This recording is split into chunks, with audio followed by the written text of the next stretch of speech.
to the Tuesday, May 2nd, 2017 meeting of the City of Ann Arbor Planning Commission. City Commission public meetings are held typically the first and third Tuesdays of each month, and both of these meetings provide opportunities for the public to address the Commission. All persons are encouraged to participate in public meetings, and any citizens requiring translation or sign language services or other reasonable accommodations can contact the City Clerk's office at least 2 business days in advance of the meeting. Planning Commission packets and agendas are available from the Legislative Information Center on the City Clerk's webpage or on the first floor of City Hall on the Friday before the meeting. Agendas and packets are also sent to subscribers of City's email notification service. We'll start with a call to order, which I just did, and now a roll call. Good evening. Commissioner Ackerman. Here. Commissioner Briggs. Here. Commissioner Klein. Here. Commissioner Gibb Randall. Here. Commissioner Mills. Commissioner Milstein. Here. Commissioner Trudeau. Here. Commissioner Weatherby. Here. Commissioner Woods. Here. We have a quorum. Thank you very much, Mr. Leonard. The next item is approval of the agenda. If I can have commissioners approve the amendment. Commissioner Weatherby and Commissioner Trudeau seconding. Any discussion on that?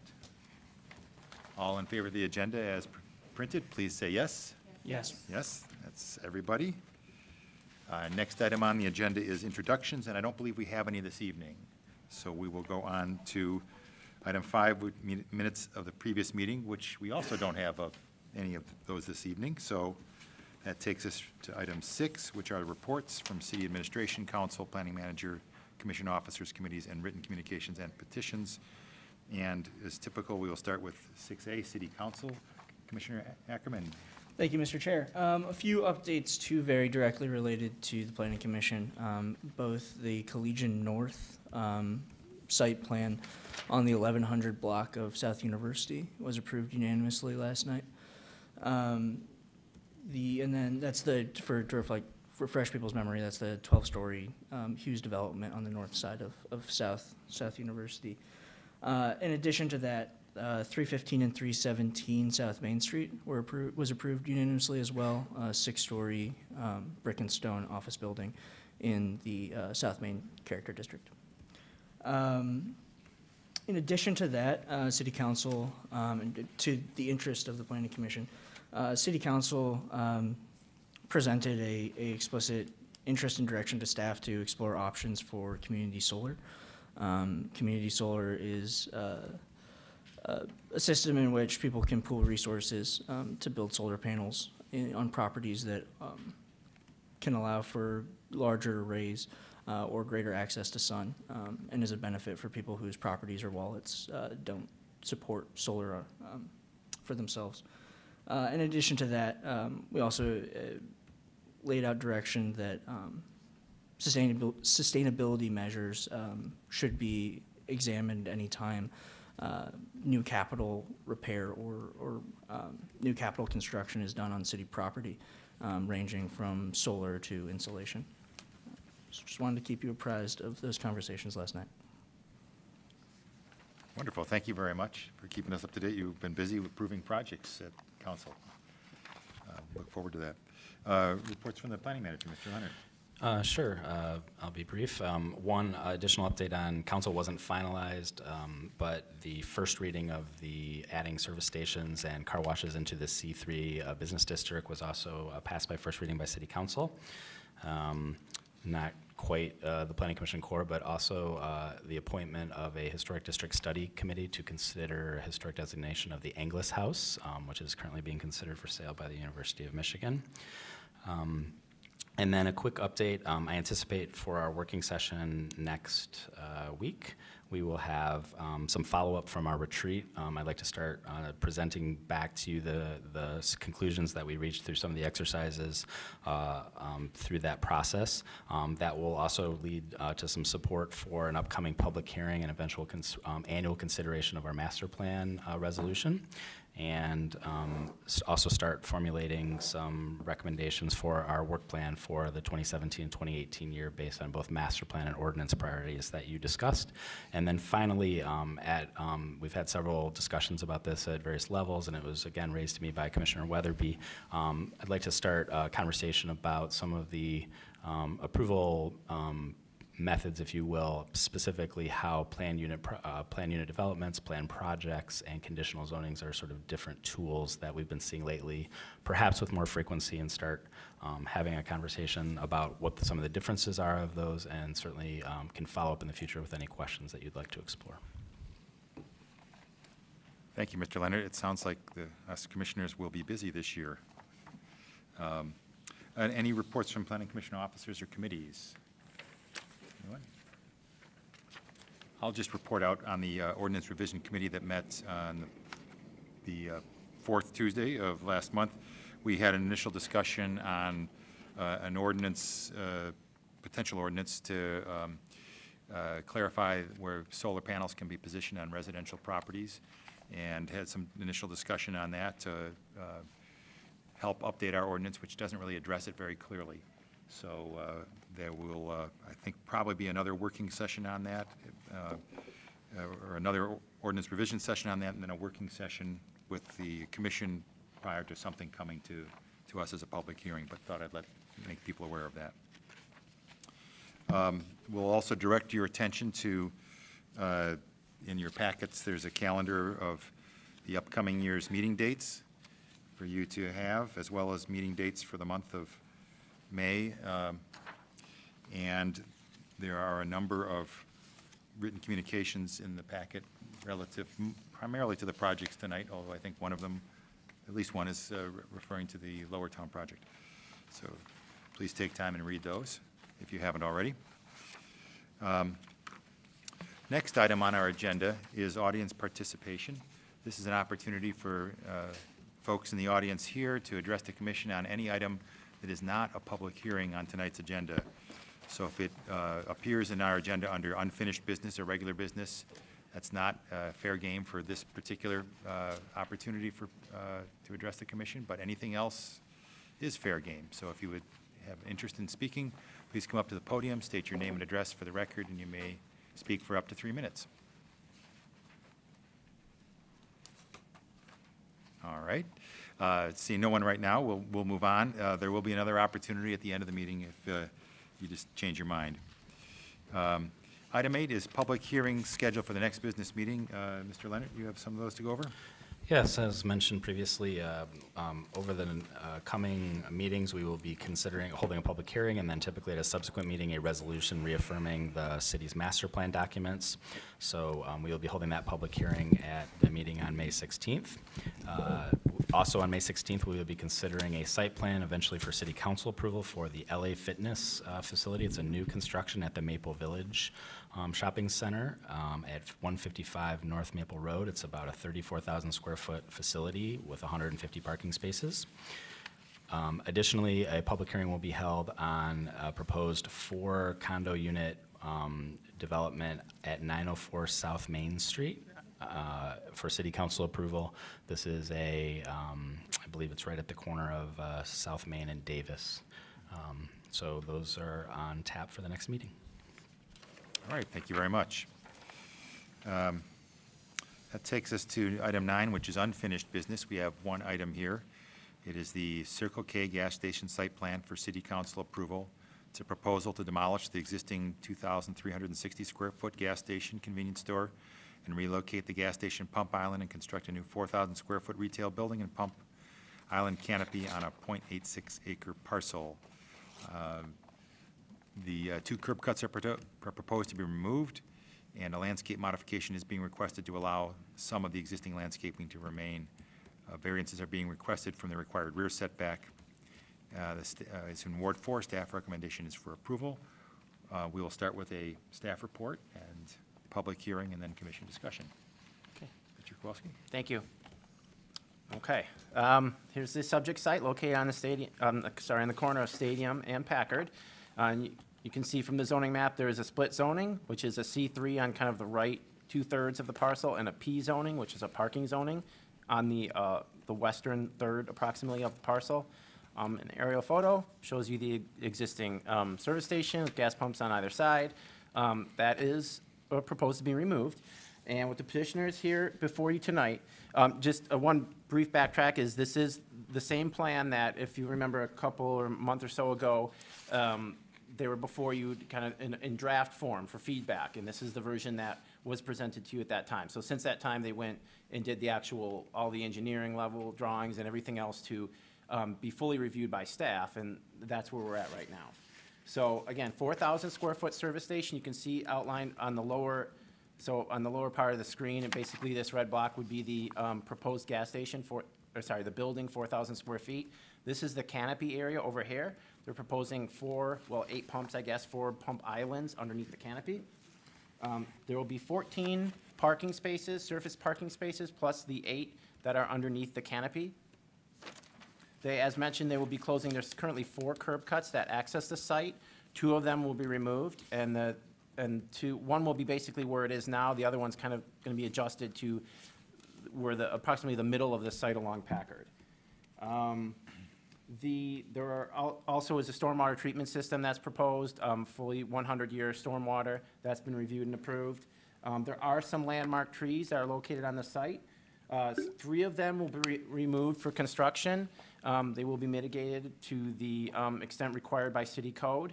The other trees, landmark trees, will be remaining, and that's part of what will be, or is included in the request for the landscape modification to allow some of those trees to remain.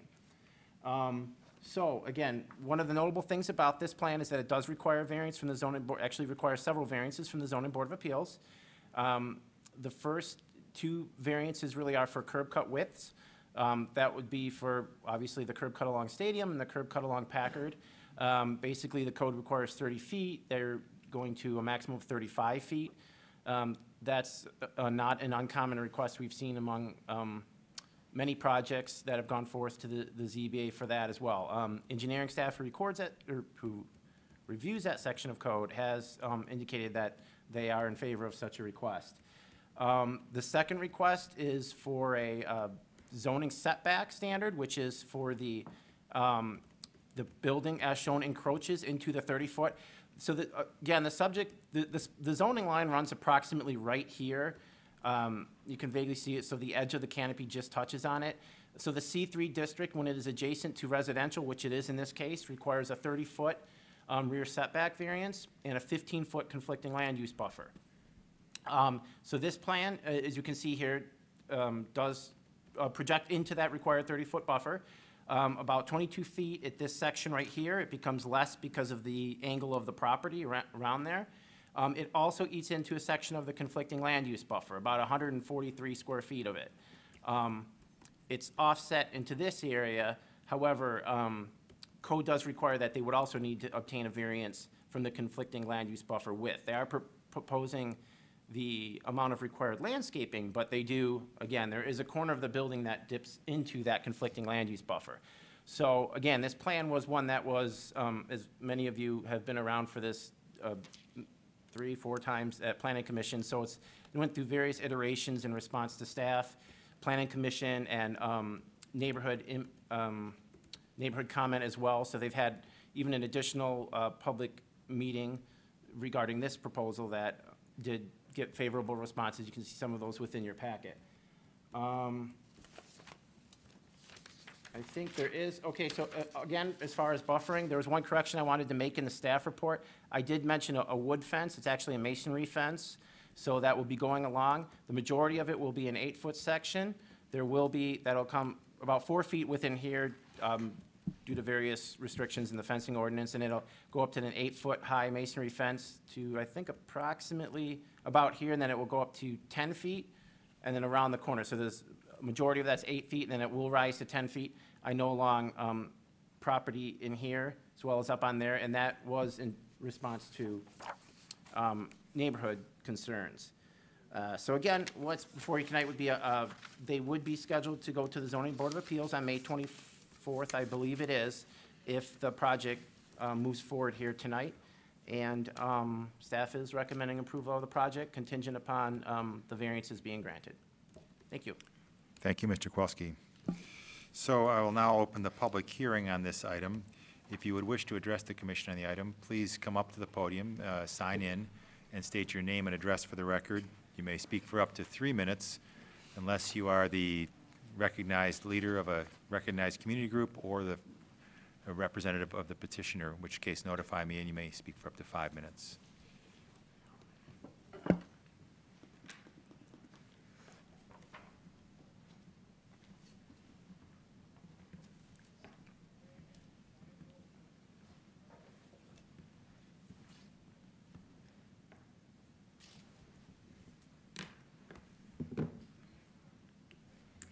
Good evening. My name is Lindsay McDivitt. I live at 1419 Iroquois Place, directly borders on the Circle K gas station property at East Stadium in Packard. And I've been involved with this project for at least 3 years, trying to advocate a neighborhood-friendly site plan for the planned rebuild. While I strongly regret the necessity of providing the Circle K a zoning variance, and I hope that the city will look at the juxtaposition of businesses and homes in the future, but this alternative plan is vastly preferable to the by right site plan. It does improve pedestrian and bicycle safety at that busy intersection, so we do see that as a positive. But I'd like to ask your assistance in continuing to address the light, the activity, and the traffic directly in our backyards. We border right on the south border of the Circle K property. It was my understanding that the wall would be 8 foot all the way, despite our asking for 10, so I'm pleased to hear it sounds like it will be 10 feet at portions. Does that include our property? Okay, great, thank you. That's just really necessary because we're 2 feet lower than the Circle K property, and so the walls installed at that lower elevation will actually only function as a 6 foot tall buffer, so I hope that this will go on through. But another big concern is sitting lower than that, we're going to be looking directly up at the lights of that lighted canopy. And in reviewing the plans, the lighting plan, to me, it looks like those fixtures actually have light coming out from 3 directions. And I was in Boulder, Colorado, and saw, I have pictures here if anybody's interested, but saw the lighting fixtures that were inset in the bottom of the canopy like we were told that these would be. But these appeared to be coming out like that with possible lights on the sides and the bottom. No, okay, I hope not. Either way, we will be looking directly up at the 14-foot bottom of the canopy from our property, which is a great concern. So anything that can be done to shield us from that would be greatly appreciated. So our backyard will look at that. The other thing is the idling trucks. The refrigerator trucks are not. They are exempt from the Ann Arbor idling truck ordinance, sadly, and they often idle 20 to 30 minutes. And the loading zone, unloading zone is directly behind my neighbor, Garrett and Betsy, and next door to us. And we also have parking spaces pointing right at our property with the headlights. But my largest concern is regarding noise, and that is any ads, music, noise from speakers at the pumps or any exterior space at the Circle K. And it looks like Ann Arbor ordinance does not really restrict that except between 10 p.m. and 7 a.m. So those of us that hope to use our backyards and enjoy our homes are really concerned about any noise or ads or music. So just respectfully ask that that be addressed. And I'd like to thank you very much for your service to the city of Ann Arbor and attention to our concerns. Thank you. I did not make copies, I'm sorry.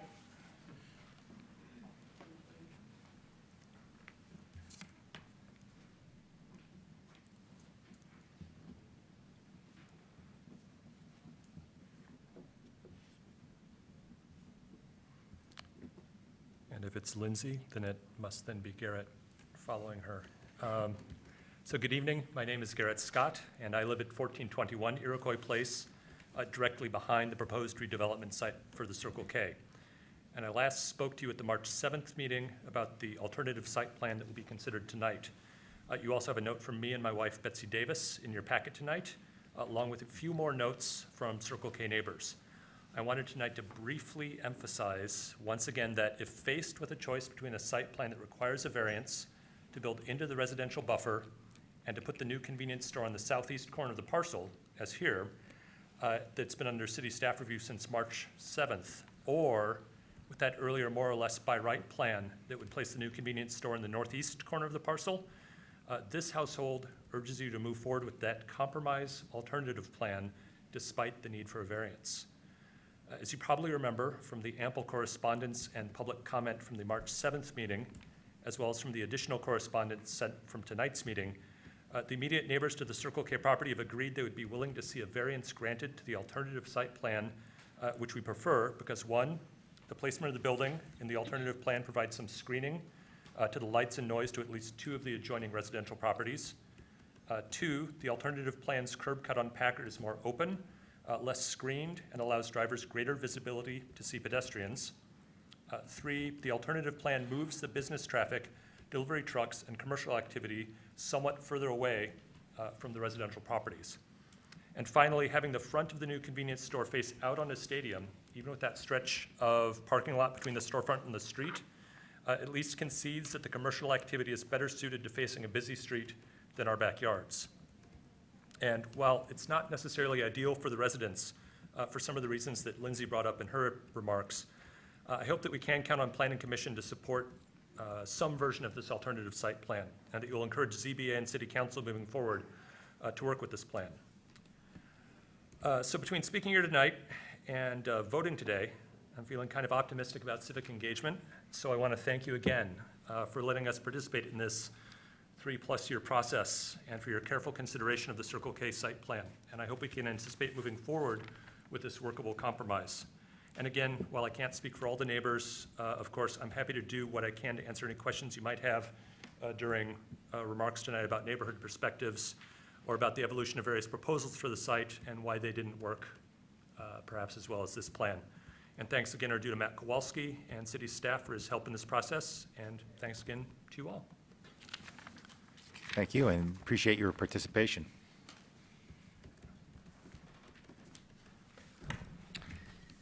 Good evening. My name is Scott Munzel. I'm with the law firm of Pear, Sperling, Egan, and Daniels, and I'm here representing Circle K. Also with us tonight is Rich Lawrence from Circle K and Rihanna Zakowski and Todd Quattro of Quattro Construction, who are the contractors. Just to follow up on some of Mr. Kowalski's comments, as you heard, there has been a fairly lengthy history with this particular site. You know, the fact of the world is that applying the regulations in the book to individual sites in the real world sometimes creates results that are not actually optimal, and that's what really has happened with this particular site. When you combine all the different regulations that would be applicable to a matter of right project, it really is not the best solution for the neighborhood. So as you've heard, there's been a lot of discussions, and I know Circle K appreciates the input of the neighbors. They've been very engaged, and also the planning staff who've been very helpful in attempting to come up with a better result, which I think that this plan is. A couple of things to just in particular note. One, the building placement, while it does require the variances, really, we believe, will create a more functional site with better, with less impact on the neighbors. Notwithstanding that it's closer, that is the back of the building. There's no activity there, and in fact, we think that the placement of the building there will help to minimize some of the impact on the folks to the south. There was discussion about the wall. It is a masonry wall that is 8 feet tall for the bulk of it. In the southwest corner, it will be 10 feet tall, which we hope addresses the concerns of the neighbors in that area.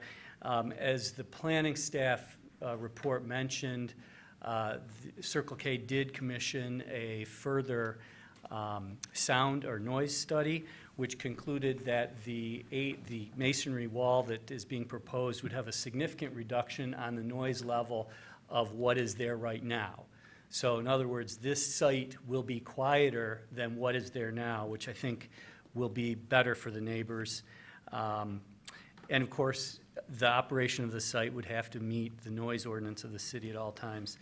And there's also the landscaping plan, which is, I think, showing right now on the screen, does allow for the retention of some of the major trees, and of course will provide the appropriate buffering that it's designed to do between the neighbors to the south. So As Mr. Kowalski mentioned, it will require some variances, but we're optimistic that when we go to the zoning board, we'll be able to achieve those so that this site could then go to city council.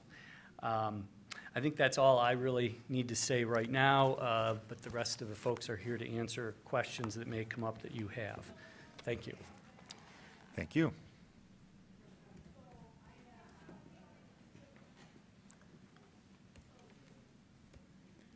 Anyone else like to address the commission on this item? All right.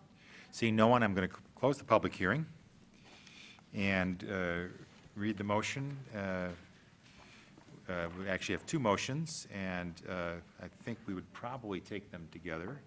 The first one reads, the City of Ann Arbor Planning Commission hereby recommends that the mayor and city council approve the Circle K site plan subject to approval of variances for driveway width, rear setback, and landscape buffer from the Zoning Board of Appeals. And the second motion reads, the City of Ann Arbor Planning Commission hereby recommends that the mayor and city council approve the proposed landscape modification in order to allow existing landscape elements to remain according to Chapter 62, Landscape and Screening Ordinance, Section 5:608 2C, Roman I, numeral 4. Can I have commissioners move this? Commissioner Woods, seconded by Commissioner Gibb Randall. Commission discussion on this item. Anyone care to jump in? Commissioner Ackerman. Yeah, I think first I'd like to thank all parties involved for their patience and willingness to collaborate on this go-around. I understand it's been a long and stressful process, but I'm glad we've gotten to here, and I appreciate that the petitioner took a lot of time to walk us through a lot of this proposal before the engineering drawings last time around, and a lot of questions have been asked and answered, and I'm glad that a lot of things that we're holding over have been addressed. The biggest, I should say, I guess, I'm glad to see that the barrier wall has been extended in height to the west of the property. That was a very explicit ask, and there seemed to be some hesitation around costing on the part of the petitioner, but I'm glad that was resolved to the satisfaction of the residents. I guess I raised a concern previously, and perhaps the wall addresses this, but there are 4 parking spaces outside of those screened by the building itself that stand out to me, and they stand out to me because they're angled directly at the houses to the rear of the site. Those being the 2 parking spaces that face into the Scott Davis household and the 2 spaces that face into the McDivitt household. And I appreciate that there's increased landscaping there, and I guess if staff has a response on, or the petitioner has a response on the ability of that wall to block that, it's just the angle seems obviously precarious. And I want to be sure that, as headlights pull into those spaces, they're not shining directly onto the properties to the rear. I can answer part. I see the petition probably going to address it as well. As far as, that's a reasonable concern. And these are actually, there's a large amount of evergreen trees planted around there as well. So, what you're seeing there, obviously, if you see these are the evergreens, so those obviously are going to grow and expand. The fence along this area for the majority of that is 10 feet. This is relatively level. It does kind of slope down as one of the neighbors had indicated, but that, with the 10-foot in that one and with the evergreen trees there, yeah, I can't say for sure, but I felt reasonably comforted that does allow a certain amount of screening from headlights in those locations. I know that we toyed around with angling those spaces. One thing also that has changed, which doesn't directly address your comment, I'm going off a little bit, they did change the angle of these spaces. Previously, they were angled this way, again, maybe a headlight concern, but, now they're angled all this way, so cars will be either pulling in, obviously shining at Stadium, or shining more directly at the store. That doesn't address your immediate question with those spaces, but regardless of spaces, it's the evergreen trees, basically in the height of that wall I did see that as Gave us well, and some. I was glad to see that. I guess it seems like at least the spaces that are facing the McDivitt property, is, I think they're angled that way to address the refuse, and I'm wondering why the refuse needs to be at that angle. Part of that is the landmark tree. Got it. See right here that the critical root zone that goes around that. So that's a lot of what was kind of driving some of those angles. That's why that solid waste is not, ideally you'd probably see it straight on, but that's angled to protect the critical root zone of those landmark trees. Okay. Okay, thank you. But I don't know if the petitioner just- would like to add anything. A small add, just in terms of the elevations that we're all hitting, at the angled portions of Can you speak into the those- microphone, please? Thank you. Sorry, Brianna with Quattro Construction. Okay, with the angled parking spaces in terms of the elevations of those parking spaces are at 36. The elevation of the ground is at 34, so it's 2 feet taller. If we go another 2 feet for the top of the car height for those, where those are, so then it's 4 feet. We still have another 6 foot of wall above it in certain parts and 4 foot of wall above it in other parts. And along that entirety is, as you can see on the landscape plan, it is all evergreen outside of the critical root zone of the landmark tree that we're saving. Yeah, and again, I was glad to hear about the extension of the wall. I think that's terrific that you were able to make that happen. So I can understand the angling and I appreciate the buffering and the mitigation. The other thing that was outstanding for me was about the canopy lighting. And I did take the petitioner's advice to drive out to Michigan and see an example of what a canopy would look like, and was relieved that it is far less intensive and intrusive than I had feared. I will still ask, will it be the white light has been proposed in previously? Hi, I'm Rich Lawrence with Circle K. The answer is yes, it'll be the white light. Okay. Again, I did venture out there, and it was a relief to see. It's far less, again, intrusive than I had feared. And with the addition of the angling of the pumps, I'm glad to see that a lot of that light will be contained on the property. The final thing is the noise, and that was the outstanding issue to me, particularly the speaker systems within the canopy. And I just want to, again, make sure Circle K is aware of the city's noise ordinance that prohibits noise pollution between 10 p.m. and 7 a.m. And I guess I just, what is the benefit of having those other 15 hours of those ads playing? They're only playing when someone's at the pump, so whether it's late at night or early in the morning, it's purely for the benefit of the customer who is there. So there's not going to be any ads playing when no one's around. No one will be able to hear those ads beyond 10 feet or so of the pumps, okay? In all respects, our intent is to meet code, and code or not, you will not be able to hear that activity at the pumps beyond 3 or 4 paces from the pump. Okay.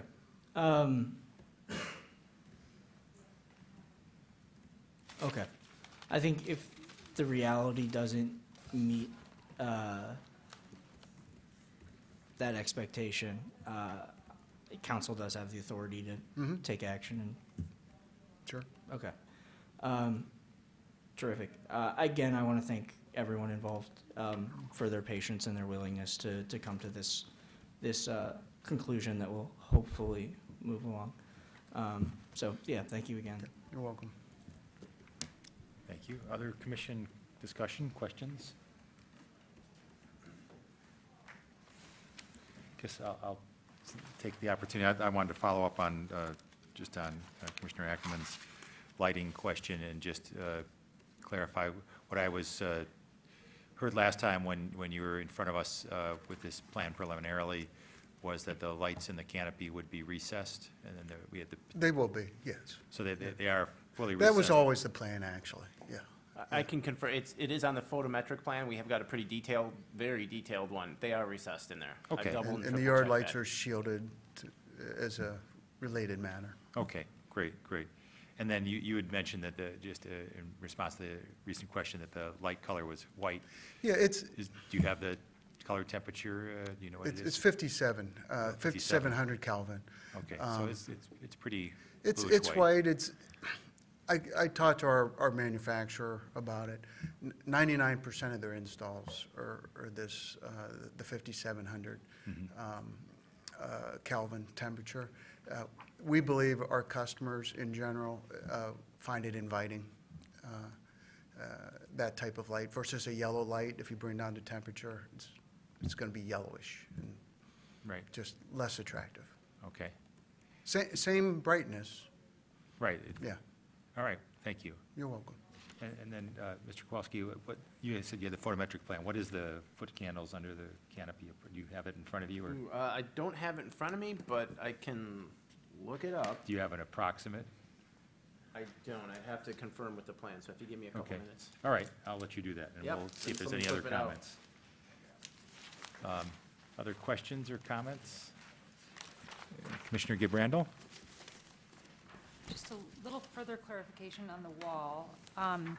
So you gave us the elevation at the parking spots, but what is the elevation of the top of the wall at the edge? Because the bottom of the wall is probably starting in a different place of origin than those parking spots. So I just, again, that headlight thing, just want to make sure that it's covered, because if the bottom of the wall is 3 feet lower than those parking spots, then we start getting I believe the close. So answer I is just 2 wanted to. feet. Or- Right, the bottom of the wall is 2 feet lower than the parking spaces. And this parking spaces, okay. Yes. So that should be fine then, unless people are mounting their Unless they're. headlights on the- top of a really big, tall pickup truck or something like that. So, okay, thank you. And just, it is a solid wall, Right. correct? It's not a, Right. yeah. Commissioner Briggs? I just wanted to say thanks to all who, I haven't been here for the many iterations, and so I appreciate coming to my first meeting on this and having it be at a place where the neighbors are feeling much more supportive of this. I do hope that in terms of public comment, that there's continued feedback to us from the neighborhood in terms of how the lighting and the idling trucks and the noise, how that's working from a neighborhood perspective, so that if we need to be reevaluating our ordinances, that it gets into our list. So, but thank you very much for trying to come to a better solution. welcome. All right.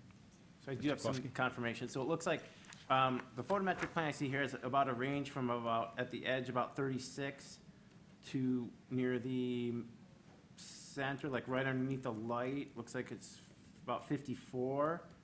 Just outside the edge of the canopy, it goes to 9, about 8.9, 9.0, 9.8.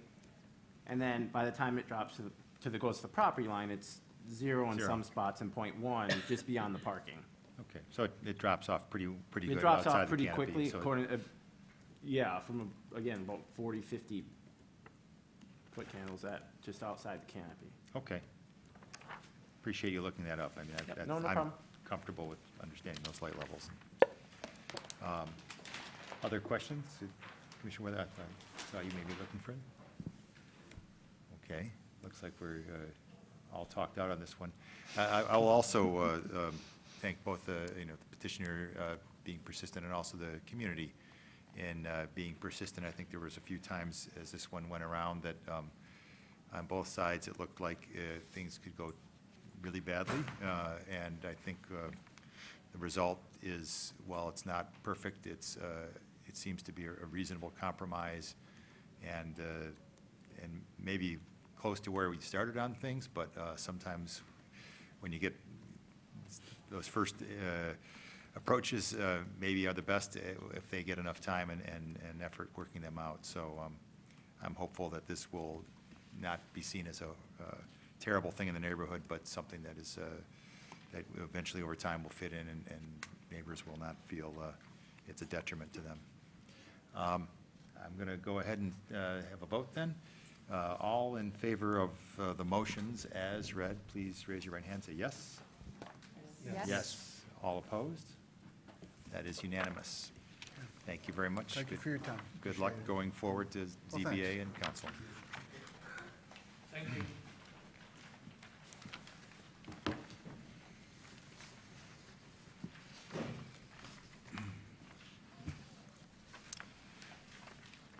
So this, we'll move on to regular business. These are new items. There will be for each one a staff report, a public hearing, and commission discussion. And if an item is tabled, it typically would be rescheduled for a future date. If you'd like to be notified of that, signing in, just as this person is doing here at the podium, is a great way to be kept in the loop, or you can also, of course, call Planning Services to find out more about that. Again, persons who comment from the public will be able to speak for up to 3 minutes unless you are the leader of a recognized community group or the petitioner on an item. The first item is Homewood Suites at 2457 South State Street for City Council approval. It's a proposal to demolish an existing building on a 2.04 acre parcel and construct a 5-story, 95,723 square foot extended stay hotel with 110 rooms. Access to the site will be provided through a driveway on South State Street. A planned project modification is requested to exceed the maximum height of 55 feet. It is in Ward 4, and the staff recommendation is for approval. We'll have a staff report from Mr. Kowalski. Okay, thank you. Okay, so here's the subject site, not terribly clear from the zoning, but it's Zone C3 on South State Street. Here's an aerial of the photo, so it gives you a little bit better perspective. It's the current building on the site is the Computer Medic building, for those who may or may not be familiar with that. So again, with the petitioners here before you tonight to proposing to demolish the existing structure and construct a 5-story, 83,000 square foot hotel with below-grade parking structure. They will have 29 surface parking spaces in this area right here, and they're going to have, again, as I mentioned, the understructure parking. There's a ramp that leads down here to the parking of probably, I think, 81 parking spaces located under the building. The footprint of the hotel is actually about 19,000 square feet. However, the footprint of the parking structure, you can see, is much larger. It goes approximately right here, this dark line, and pretty much cuts across the parking lot over in this direction here. Again, you can judge it from that going up to there. So obviously the parking structure is a much larger footprint of the actual hotel. They are requesting a planned project modification. A planned project modification is to exceed the maximum height of 55 feet in the C3 district. As part of the justification for the planned project modification, they are proposing a couple of benefits. One is that you can see here basically all the green and the brown is vegetated of some sort. The brown is kind of a lot of perennial mixtures and things like that. So they are proposing about a 6,400 square foot vegetated roof in this area here. So you can see that'll all be, again, the brown wildflower mixtures type like that. The green is a grass mixture. They have one infiltration island in this area right here. The stormwater detention will be infiltration underground located in this area here. They've got some outdoor amenities located on here, a basketball court, I believe a fire pit, and some picnic tables in that area. So again, the planned project, for the height, you can see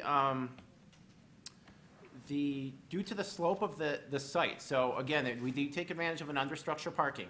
The height near State Street, which is the front elevation here, is just under the 55-foot height limit, and if you count it to the actual the roof, not the roof deck and not the architectural element, forgive me for what the term is offhand, but it's actually about 52 feet to that roof. However, with the added parapets and those kind of things up on there, it does create the height to about 54 feet on the front part. However, the height does go up to about 70, I believe it's about 74 feet in the back here. As you can see from this image, the rear part of there is some exposed foundation of the parking structure in this area here. So the height does exceed our 55-foot limit there.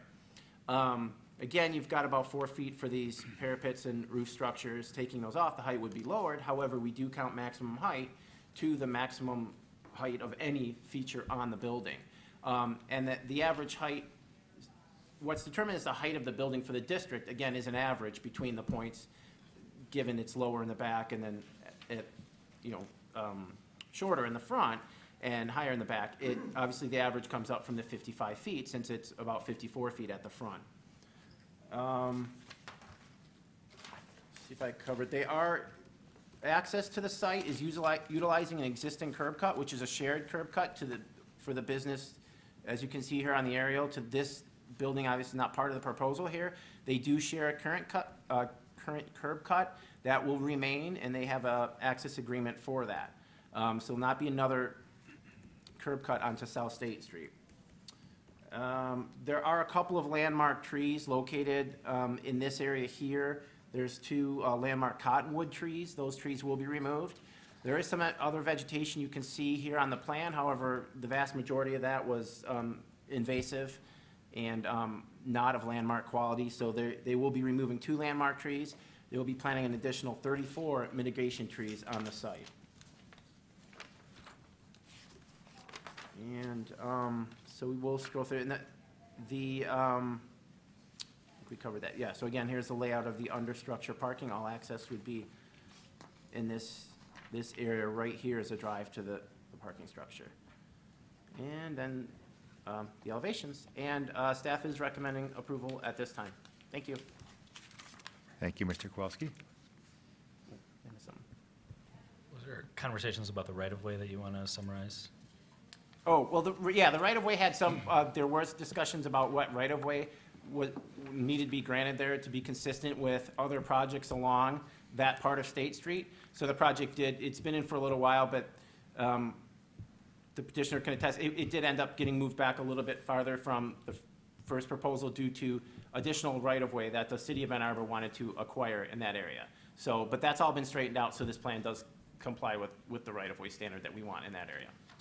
Okay. Are they ceding land to the city for right-of-way, or it's coordinating it more? I think okay, no. They're saying no. I was looking over at the engineer, because they were going back and forth quite a bit on that.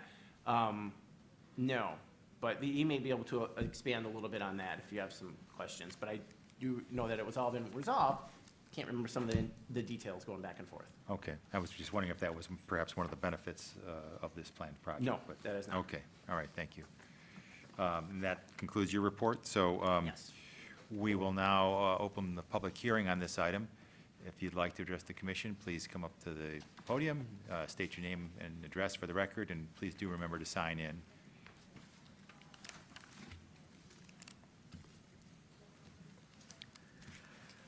My name is David Deepice. I live at 2096 South State Street.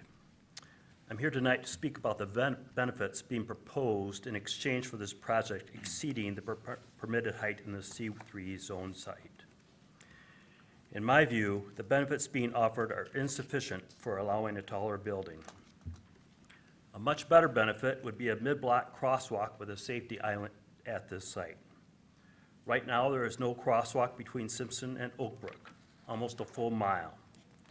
The proposed hotel site sits 2/10 of a mile or more from Oak Brook. And across the street, as you probably know, one is completed in 2018, an athletic campus that will be home to 8 University of Michigan varsity teams with 5 performance venues that have seating allowing between 500 and 2,200 fans. Of course, just down the road are the Big House and Chrysler Arena. It seems likely that many out-of-town fans of these sports will stay at the proposed hotel because of its incredible convenience to these facilities. It also seems likely that rather than travel to the existing controlled crosswalk and go an extra quarter to half mile out of their way, fans will just try to dodge the traffic and cross State Street directly. And because some of these traffics will be held at night, dodging traffic will become an even more precarious practice and an increasingly unsafe endeavor. The developer's traffic engineer pointed out that this spot is not a midpoint between controlled crossings. I contend it may not be the midpoint, but it's where it's needed. U of M development and the hotel may spur additional development in these adjacent C3 properties. Perhaps more housing catering to student athletes or some neighborhood-type restaurants will become more financially viable as this immediate area develops. Additional development means additional pedestrians playing the same traffic dodge game. Quickly, back to the benefits, why I think are being insufficient. The underground parking is essentially necessary for the project to have enough required parking. In general, I don't think that features of a project that are necessary should be given credit as a benefit. I don't see a lot of extra open space being created. As for the vegetated roof, as I understand it, new stormwater rules will exempt the vegetated area from the impervious service calculations, resulting in lower stormwater bills for the developer. 2 city credits for one feature is 1 credit too many. Also proposed are bus passes for workers. I'd like this idea a little bit more if it said guaranteed bus passes rather than planned bus passes. But I also have a concern as to how this will be tracked and verified. And I'm sorry I can't finish, but thank you for your time. Thank you for your comments.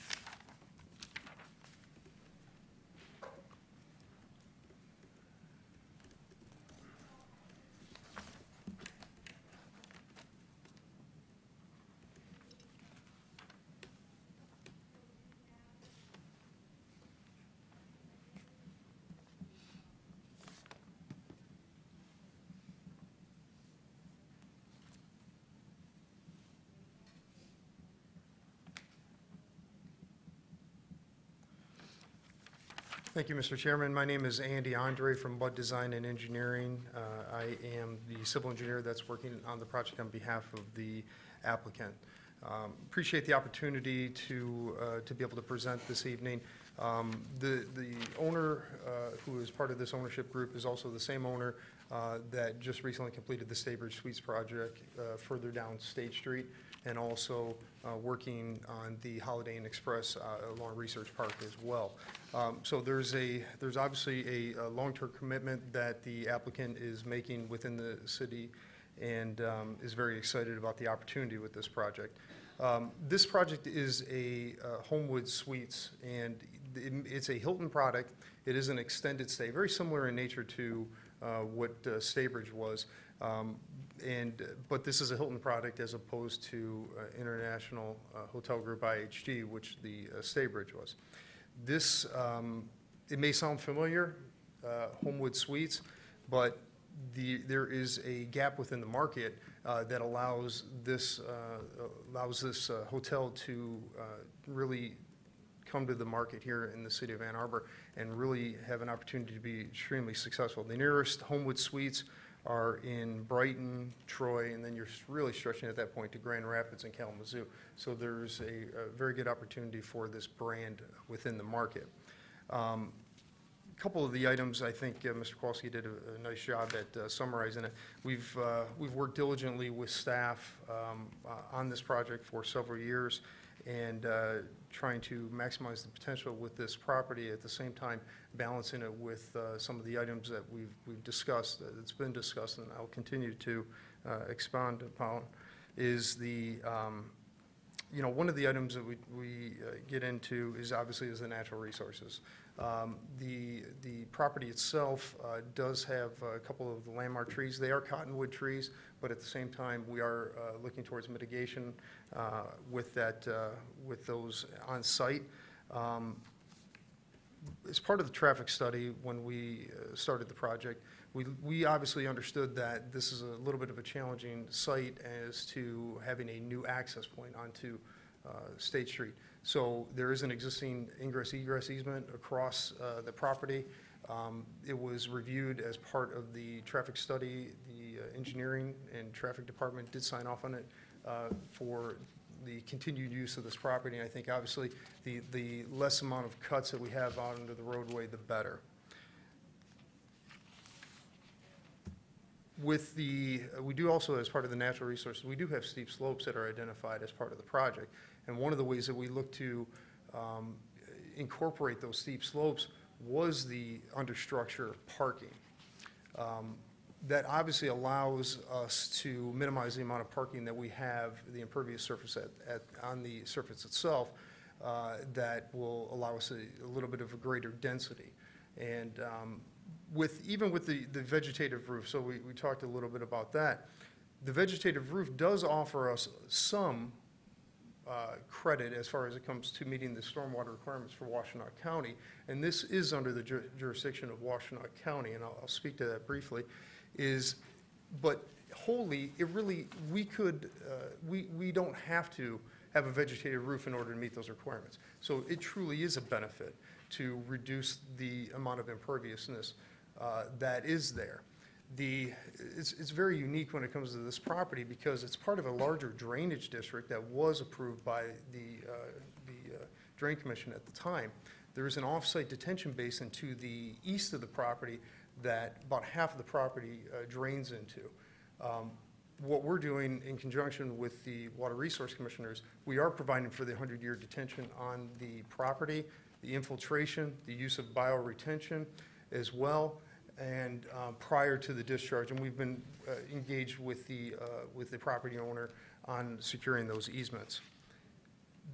When we ask for the planned project, it really comes down to how the ordinance is read and the interpretation of the ordinance where we have to measure because of the steep slopes and because of our incorporation of the understructure parking, that actually creates a little bit of an imbalance when it comes to measuring the building height. We could accomplish it a different way, but I think that would be more intrusive. So incorporating the understructure parking and then asking to work through the planned project is what we felt would be the most appropriate. Thank you. Thank you.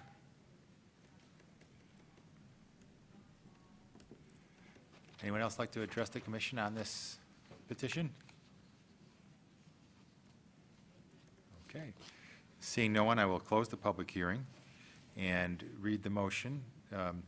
Proposed motion reads as follows. The Ann Arbor City Planning Commission hereby recommends that the mayor and city council approve the Homewood Suites planned project site plan subject to preliminary plan approval by the Washtenaw County Water Resources Commissioner.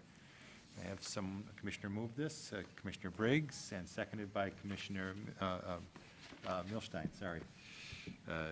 So commission discussion. Anyone want to start with that? Commissioner Weatherby? So this is an area that I've actually walked by several times. I think it is a very smart location for a hotel. I think as you stated, you might be one of the early entries into the hotel business, somewhat closer than the mall, but not right downtown. I did have some questions, in part similar to what one of the neighbors said, was sort of the green,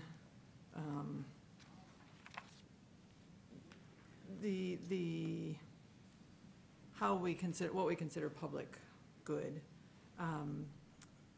Also concerned about the bus passes. I think it's a good idea. I think it's very easy to say that you'll have bus passes. How that is done, I don't know if there's something that we can add to this to ensure they are outside, as far as I know, of the Go Pass system, so that's not an option. And I think, there's a difference between, well, you want a bus pass, really? And, hey, here are bus passes for all of our employees. I also would be interested in things like bus passes for guests. How would that work out? It is extraordinarily convenient to take the bus to these spaces. The bus is really right there,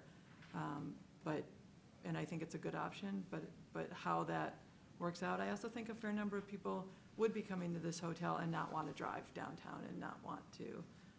Chances are they'd Lyft or Uber, but having the bus available is a good option. Also, bike rentals, I think maybe other people would, but are there options for or for guests of the hotel to grab a bike and go downtown? I think those would be things that I would look at as positives. Solar, has solar been considered? Is another question I had. And I really like the idea of the crosswalk. It is a long way to cross, and there are a lot of activities right across the street. Having been one of those people who darted across, I can say that it will happen. It's awfully convenient, and you're not too far from where you would enter the golf course for tailgates, and that's on the other side. So I just had some questions there of kind of what, and I'm sure other people will have other comments, but it does seem like the green roof, I like the idea, but is it maybe enough for getting what we want out of, for you getting the height, is there really enough going into it? So, comment. Thank you, Commissioner Weathery. Commissioner Ackerman? Thank you, Mr. Chair. I want to start with stormwater. And I think I'm always a little uncomfortable without, two bodies overseeing stormwater systems, especially in our watersheds. And I guess from staff or the engineer present, if you could walk us through your detention system to the east of the property. Sure. And also, I guess specifically to start off, ignoring porous surface and your vegetated roof, would your underground system in itself meet the standards of the resource? Sure, the Water absolutely. Resource No, that's a very good question. And let me kind of walk you through the methodology of where we're at, and then I'm not sure if you have the full set of plans, but if you do have a set of plans that are in front of you or with you, you might be able to see that we incorporated some of the information, historical information, that we're able to locate on our set of plans. It's sheet C 5.3. Just quickly, are these the supplemental materials that were Yeah, I think we scanned an extra set of drawings in there. from E-Track-It? You guys, the supplemental. Yeah, that's what you're looking at, is the full set, right there, Could you refer to the page again? right here. Okay. You see 5.0, or is that what you're 5.3. 5.3, okay. And just for members of the audience, these are available on E-Track-It online as well. I'll kind of give you an overview. I'll give you an overview, Mr. Eckerman, about where we started and how we evolved into where we were. For those of you that can see it, and there is an existing detention basin that is located to the east of the property. And at the time, back when there was development there, this area, this property was incorporated within that drainage area. And because there were multiple properties incorporated as part of this drainage area, that's how the Washington County Water Resource Commission is involved in that. And that's the city defaults to the WRC when there's multiple properties involved, okay? And so there is an existing detention basin there. However, working with, so I will say this, Mr. Ackerman, there's volume available within that basin that's been allocated to this property for detention prior to release. However, working with, we did obviously still work with the city and then also with the Water Resource Commissioner, we are not utilizing any of that available detention within the basin. We are wholly contained within the property itself. And so we incorporated a bioretention island within the parking area. We also did incorporate the infiltration requirement, underground detention on the eastern portion of the property in the green space area. So we looked at it holistically, and then we're able to back into and say, regardless of whether there's viable volume within that basin, we've kind of ignored that and been contained wholly within our property. So obviously, our number one goal is to reduce the amount of imperviousness. The vegetative roof goes along with that intent. And then trying to maximize the remaining areas of green space, which we've done, and you can see that through the areas within that color rendering between the green and the brown areas. Those just kind of designate some different types of plantings, perennials, and different things. So there is a fair amount that's still considered green within the site itself. So again, we utilize the bioretention, underground detention, infiltration, but first of all, we looked at minimization prior to us discharging. Thank you. And just to be sure, although you're not relying on the detention basin to the east, you still have the possibility to drain there? We do. That's where we'll be releasing our restricted discharge from our property. Understood. Okay.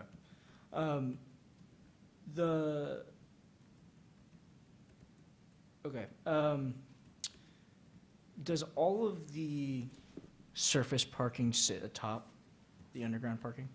There's a portion of it that will sit just outside of it, but the majority of it is above the parking structure. Yes, So- that's correct. I asked that just because I think a lot of hotel plans that come before us have a 1-to-1 parking ratio, and you have just above that. And in the spirit of reducing all impervious surface, you have 3 parking spots that you could get rid of. Would the petitioner be open to? I think that would be fine. And let me tell you the reason why our intent obviously was to come in at a 1-to-1 per the ordinance and also the brand requirements. Through some reconfiguration of the hotel itself in the building, there were 3 rooms that were reduced. Initially, when we came in, we were at 110 rooms, 110 parking. Through some reconfigurations, through some expansion of some of the more central core area and common areas, there was a reduction in the number of rooms. So if we were to work with staff at the reduction of a couple of those parking spaces, I can see that we can incorporate a further bioretention area within that as well. I think everyone in the community would be interested in that, if they're paying attention. So from there, what's up with the basketball court? I'm sorry? What's up with the basketball court? It's Where's one the of market those- demand for the I basketball tell you, court? it's one of those, because of it, again, with an extended stay, Yeah. we look at guests that are there for anywhere between 3 days to several weeks. And so we look for those amenities.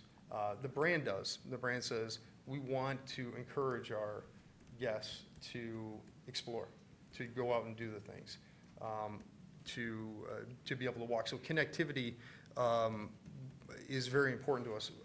The connection to the sidewalk along State Street, having some outdoor activities and having some spaces that are dedicated to those different things, it allows the guests the opportunity to feel a little bit more like home. Sure. Yeah. And the bicycling is one of those things. We had discussed this actually with staff about having bicycles available for guest use. We do have spaces that are located on, I think we identified those on the sheet C3.0 for bicycle parking on the exterior, as well as we did dedicate for interior bicycle space as well. And we delineated what room those would be within. Again, it goes with the same theme of allowing the guests to have a little bit more activity. Nobody, somebody is business traveling, they work all day, it's a beautiful day, they want to go explore Ann Arbor a little bit more. This affords them the opportunity to do that. And so we did attempt to incorporate that as part of the plan. I think that's fantastic, and I appreciate that Commissioner Weatherby raised that. Does the basketball court produce any additional runoff? That was incorporated, that was actually, considered as part of the overall plan. So there is, So it does create runoff? It does create a little bit. How do you guys feel about bocce ball? I'll tell you, I love bocce ball. I do. Nice We gotta play grass the real- sport. We gotta play the real way. We're not gonna play on grass, we're gonna play on a court, so. But, no, I think there's alternatives to, again, the whole intent is to have some outdoor amenities that are available to the guests. Okay. I can appreciate that. Could you walk us through kind of the average stay of your resident, what the demographics are, what market studies you're looking at? Sure, absolutely. So one of the questions, as I had started off the presentation about, this is our third hotel here within a several-year period. And obviously, with the financial commitment that the owners are making, the applicant is making into it, they are they're supported by a market study that shows obviously a strong market, a continued market into it. And with this type of use, this is an extended stay. When you have an opportunity, if you can look through the different floor plans and that, but there are kitchenettes available. These are intended to be more like home. There's living room areas. There's different suites that are available to it. So typical guests that you might see on this are business travelers, and you're also going to get, obviously, with the proximity to the athletic facilities, we're hoping to capture people that are going to be there for the whole weekend and that. So you're typically at a minimum of 3-day stay is what you typically see as part of the market study on this. And it can go onwards up to no more than, it's less than 30 days, though, when it comes to it. So we're talking within a month? Absolutely. But a lot of times weekends? Yes, absolutely. I asked for a specific reason, and I appreciate, again, that Commissioner Weatherby already brought up access to public transit, and you are so ideally located for it. Has Homewood considered a shuttle to campus or downtown? Absolutely. So I think that would be one of the considerations, is having those available. When we met early on with staff, the idea of public transportation, because of the proximity of where the property is a huge factor. It's hard. I can share your kind of pull with this. How do you do it? But at the same time, we encourage it. The one thing that obviously would be encouraged is because of the proximity of the projects of the different hotels that I had mentioned, they're right along the same transit route. And so one of the things that was going to be encouraged as part of an operational issue is to the staff members that may be cross-utilized between your maintenance and your housekeeping staff. The proximity for the public transportation to and from those properties is fantastic. So I don't think it's just something that we, idly incorporated as part of it. It was something that was identified early on by staff. We feel very strongly about it because, as you're mentioning, we're willing to maybe reduce a couple parking spaces, 107 rooms, 107 parking. And you have a opportunity for some overflow there. The public transportation provides that relief, and really from a staff perspective, offers us that opportunity to really utilize that. Yeah, I think I just want to really highlight the potential utility of dedicated shuttle service. Just, from the perspective of your residents, is everyone wants access to downtown, but they don't want to park once they get there. Absolutely. And equally to the community, we don't want to deal with visitors to the city and the congestion that they produce and the parking that they consume, although we appreciate them visiting.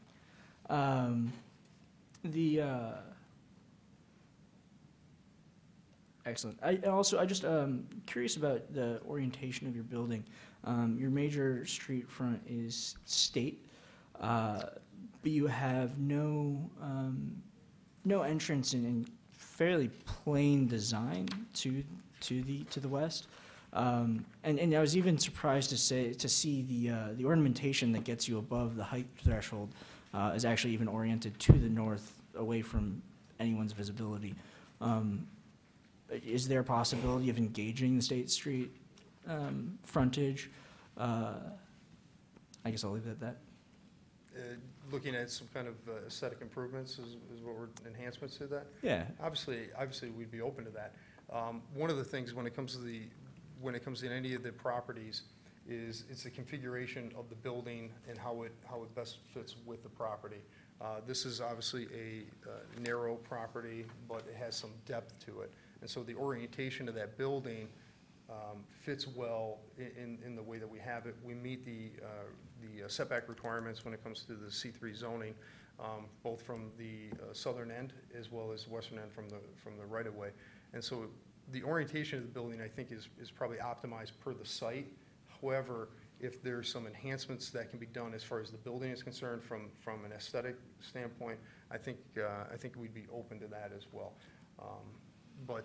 Yeah, I think it's been a little bit of working with staff, I think, has been critical in getting to the position of the building that we are right here. It was mentioned about the right-of-way issue. We worked through engineering and worked through the right-of-way. There were some inconsistencies of the right-of-way up and down this portion of State Street. We worked with engineering and we made sure that those are rectified and identified on these plans as well. Thank you.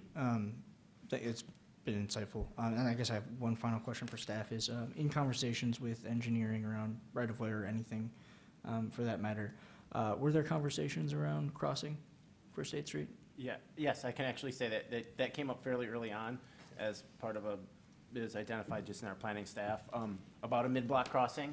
But it was pretty universally not, it was not ideal at this location from our traffic engineers. That was not their plan here, either a little bit north or south. I mean, they recognize what's going in across the street. However, there's a plan that the State Street corridor plan, and there's various spots in there that they've identified through the crossing. So no, this was not one that they favored, basically, at this location. It's a lot more complicated than just putting in a crossing. Sure, I imagine it is, and I appreciate that. But we did look into it, I can assure you. It was brought up by staff relatively early on. I'm glad. I think it would be beneficial to better understand what that plan is in the immediate area. I think I'd be a lot more comfortable, and I imagine other people would be as well, understanding what the intention is when we talk about pedestrian safety in this area as it gets built up. So, thank you, both staff and the petitioner. That might be actually sharing that portion of the State Street plan might be a beneficial thing to do with either if this body debates this after tonight, or certainly with council to make them aware of what that long-range look is. I'd like to pick up on a question that Commissioner Ackerman asked about the aesthetics of the building along State Street. It appears the elevation of the building that appears to look like the quote-unquote front is really the north elevation. Mm-hmm. And unfortunately, as you said, due to this site, the elevation that faces the street is the west elevation, which looks exactly like the east elevation. But what I notice from the small drawing here is a significant lack of transparency, let's put it that way, in that elevation. It's very opaque. It is not very welcoming to the street, or would not even seem to encourage someone, unless they knew they were going to your hotel, to even consider walking towards it. In following up on Commissioner Ackerman, obviously we know you have a fairly set plan in terms of room layouts and things. However, about almost half of that elevation, at the south west corner, is taken up with an egress stair, mm-hmm. which, as it faces west, offers, I think, a potential opportunity to increase the amount of glazing into the building and make it seem a little less opaque. Mm-hmm. There are challenges to that, of course, facing west with glazing. But I'm wondering if you think the petitioner would be open to exploring making that, putting more windows into that elevation, making it more friendly looking. I think that's a very good point you bring up, and I'm happy you recognize some of the limitations when it comes to the rooms, because we would have some rooms there. So I think that there is an opportunity to incorporate some additional windows along there. And I think, looking at the floor plan quickly, I think there might be an opportunity where we can, for a better term, shift one of the areas which is a linen storage area, which is on the southeastern portion, and then bring that to the northwestern portion, which would be along that same face of building, and to be able to incorporate some additional windows along that west facade there. So I think through either some manipulation of the plan, we can do something there, or we can, obviously, we can take a look at that and have the architects look at that and see how we can accomplish that. So can you tell us what the other, if I were to look at the first level from the west side, what are the spaces that are directly behind the west wall? That would be the first level, or is that considered the lower level? That would be the first level. So you have, it looks like besides the stair, there's some circulation and a pool and a fitness center, and the general manager's office and sales Some office. offices, right, exactly. I mean, I think that those could benefit. I guess there is, on the plan, it looks like there's a window in the fitness center. I'm not sure if it shows up on the elevation. Right. But yeah. I would also encourage you to look at adding more glazing to that first level. What the commission advocates for in buildings in the downtown area is, especially at the ground level, Yes. is to make the buildings transparent and open, because that encourages people to Sure. possibly More of look a inside storefront. or visit. Sure. And we think it makes for a more walkable community. Sure. Granted, this is currently State Street. You don't think about people walking down there every day. There are people that do, but not a lot. But certainly projects like this and others that, if they start to populate this area, will start to create a more walkable community. Sure. And I think Well, I think, again, like it's been pointed out, this is the type of project that's an impetus for future projects to occur. And so if we're able to work with the planning commission, work with staff at establishing some good guidelines on how this can be done, even though it's outside of the downtown district, I think it sets a good example for, projects as they come along. Absolutely could do that. And I'm leading you down this way because we've had some talk about what this is a planned project. Yes. And I understand that the height, where it exceeds height, is really at the east side of the site, not the part that most people will see. That's correct. And it's doing it in part because you're structuring parking, which is actually, I would think, is a good thing for the project, but not really something that we're allowed to consider as a community benefit. Understand. So I'm trying to suggest some things that you might be able to come back and say, well, we've gone above and beyond the norm because we recognize that the community will benefit from these things and would appreciate this, setting an example for other projects in the area by improved aesthetics, greater transparency. I think staff could help you with some of the recommendations from the South State Street Corridor Plan if they haven't already. And that may help you gain approval both from commission and council. So those are some of those suggestions. Very I have good, thank you. a couple of questions for you, because I can't tell from the elevations. Can you tell me what the materials that are being? There's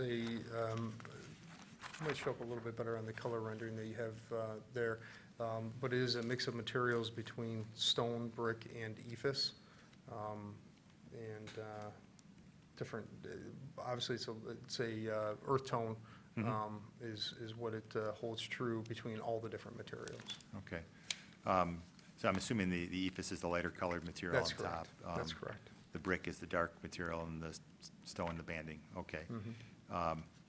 And do you know if the brick and the stone, are they, is it a thin brick system? Is it a full dimensional brick? Are you familiar with that? Yes, yes. So typically, I think in the previous hotel, it was a full dimensional brick. Okay. One of the things we like to see is if that is the case, if that can be clearly noted on the drawings. Okay. And I will warn you then, too, which is that when we pass these things, if there are substantial material changes made, that it may be administrative, or you may end up having to come back to either commission or, Sure. and sometimes to council if there are significant changes made. We have had some projects in the past that have shown us one thing and then went and built something else. Understand. And so there's, we try to be a little bit more cautious about that. Understand. Other, Commissioner Woods and then Commissioner Briggs. I think, Commissioner Klein, that you've raised a lot of good questions in terms of what we can actually see, and because many of the things that you have referred to are not in our packet, and I would like to see what the petitioner actually does with that and proposes, because I think particularly because this is a planned project, I need to be very clear as I vote for this, that indeed the community is benefiting from this. I mean, a lot of things we've heard discussed this evening are important, but they are mainly benefiting the petitioner, at least from what I can see, if we had a list going down. So for me, at this point, I am more inclined to look towards a postponement so that we can indeed see what perhaps the petitioner is going to put forward. And also, just to be clear, I think as a commission, that indeed the planned project is giving the community the benefits that that staff is indicating that it is, because I'm not convinced at this point. And I don't know if others are also at that point or not. I'd like to hear some more discussion about that. So that's my comment. Okay. Commissioner Briggs. Yeah, I agree with those statements. I did have a question. It wasn't clear to me what exactly the arrangement is around the transit passes. Could staff talk to that, or petitioner? Yeah, that is a good question. There's no development agreement for this proposal. So that's one way sometimes that we lock petitioners in. Basically, through this way, if we could do it in a couple of ways. One, you can put it actually, you can add it to a motion. And again, that's enforceable the same way we could as a development agreement. They'd be in violation of that. That's probably what we would have recommending at this point, because there doesn't seem to be a development agreement that would be required for this, and we wouldn't typically write one just for that. Yeah, so I'd be curious to know, you know, the number of passes that are being promised to staff, the period of time that's happening for, the way that there's not necessarily an easy way for maintenance and enforcement of that. So if that really is one of the public benefits, just how that's going to be sort of monitored and, really tracked over time and to the extent of the benefit. I also would like to agree with the statements made earlier about requests for more transparency along that western elevation and making that sort of a pedestrian-friendly front. I actually think the layout of the site is really quite nice in terms of not having the parking up front. And I think there's a lot of elements. I think it's very close to being able to just make some revisions on that western elevation that make that look like the front, or at least another front-facing portion of the building. So there's that, and it would be great to see. I think it'd be fairly easy to throw in a few, half a dozen bikes for bike sharing that people would be able to take to get downtown or something like that. Thank you, Commissioner Briggs. Commissioner Gibrandal. I'm wondering if you could explain why you have the bulb on the end of the elevated parking area that's connected to the green roof. Sure. Is it fire? It seems like a huge area for turnaround, and just if you could explain what the origin of that, isn't there like a way that you Absolutely. could turn around more efficiently without having all No, that pavement? that's a very good point. And so when we were working through with staff, with traffic engineering, with public safety, having the ability to be able to circulate through was very important. And so this is almost like a residential cul-de-sac type of feel, where there will be the ability so that we're not coming to a dead end, and then especially when you look at it from even a guest perspective, because public safety obviously is going to go wherever they need to go. That takes priority over anything. But even from a guest perspective, let's say all the above ground or the surface parking are taken, and then the guest is going to use the understructure parking. If we didn't have some form of circulation available to them, we're looking at a conflict for them having to back out and something that's a little bit more cumbersome. So having this cul-de-sac allows us from perspective of circulation from a guest perspective, as well as from the emergency vehicle standpoint as well. So given that, I'm wondering if there can be a big green circle in the middle of it. You know what, we actually looked at that. One of the things when we looked at in the plans that were submitted, we did a circulation evaluation. And so that cul-de-sac that we have there actually is the smallest possible that will work efficiently for all those things that I had mentioned. So in order to incorporate maybe for it to basically make it look more like a turnabout, would actually inhibit our circulation. The ability, the way that we would be able to incorporate some green element in the center of it would be to actually expand the bulb more to allow the circulation around. So we felt that it was probably a little bit more beneficial to keep the size reduced. There's always a section in the middle that nobody drives on. So I would encourage you to maximize the green that's there. As somebody who lays these out, there's just always a section there. So I know fire trucks have a big, you know, the overhang and all that sort of thing, but there's usually something left over. It's ridiculous if it's 5 feet across the middle or something like that, but I just would say, look at it again. One of the ways, and I'd be happy to discuss that with any, with public safety, and also is we've incorporated rolled curbs, more residential style curbs, so it's not as abrupt with the turning. So if they do happen to have to make that turn, it's not a rough curb, it's more of a smooth transition. So I'd be happy to take a look at that. Yeah, and then there could be more green roof in that center section if that were the case.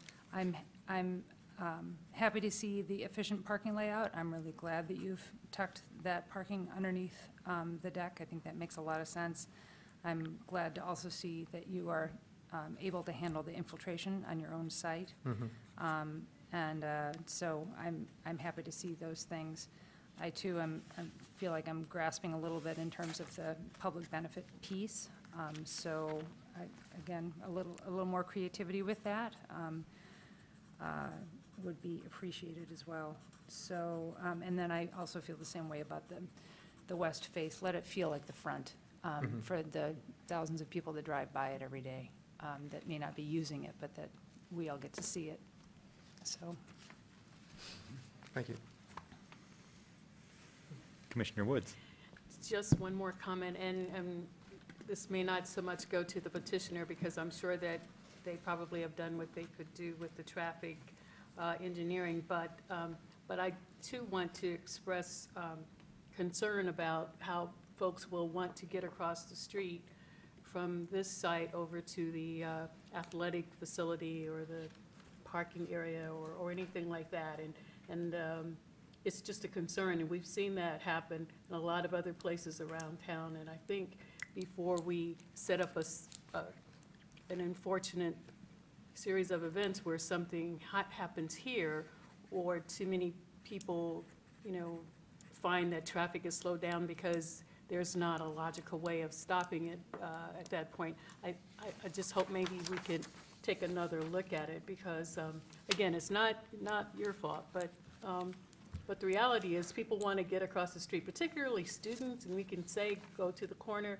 Well, we can look at the diag and see that they're going to go the way they want to go, and we then end up following that because that's what people are doing now. So I just want to express concern in that regard. Thank you, Commissioner Woods. Any other discussion or questions? I heard someone mention potentially a postponement. Is there any interest in that, Commissioner Woods? I move that we postpone this, this issue and until, I want to ask our staff whether or not they would be able to, I know you've probably jotted down some of the concerns that we've had here, and do you have an idea as to when you might be able to bring this back to us so that we can feel a little bit more assured about some of the items? Yeah, well, it probably depends a lot on the petitioner's time to turn around that. From what I hear, we're not talking about major, other than the study of potential crossing there again, we're not talking about potential huge renovations, what am I looking, No, I think it's an fixing issue of the of plan, basically. transparency and I mean, that kind of- structurally, it's not gonna change all that much from Right. a lot of reviews, but it really depends on the timing of the petitioner to address and maybe have a meeting with us again, and so I can't really answer that. Mr. Leonard? If you'd like, you could just propose to table the item. Postponement is usually associated with a date certain. If you wanted to table it until such a time that those items have been addressed, then we will certainly get it back onto an agenda as quickly as possible. Okay, then I'd like to modify it to table. Very good. Is there a second? Is it Commissioner Briggs second that motion? Any discussion on the motion to table?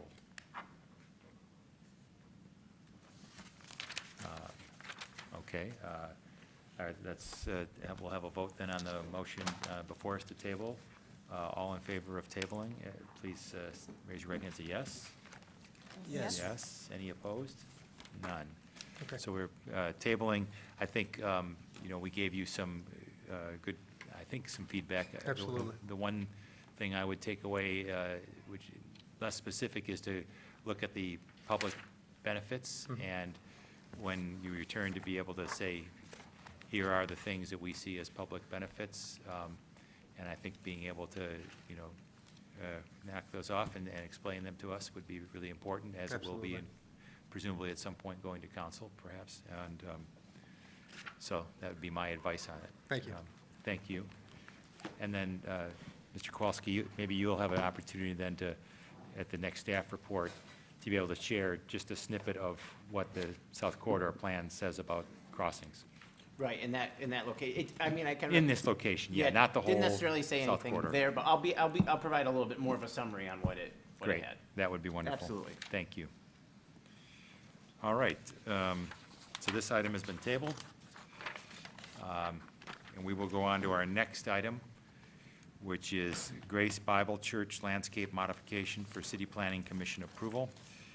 This is a landscape modification for Planning Commission approval, which is being requested along the north property line.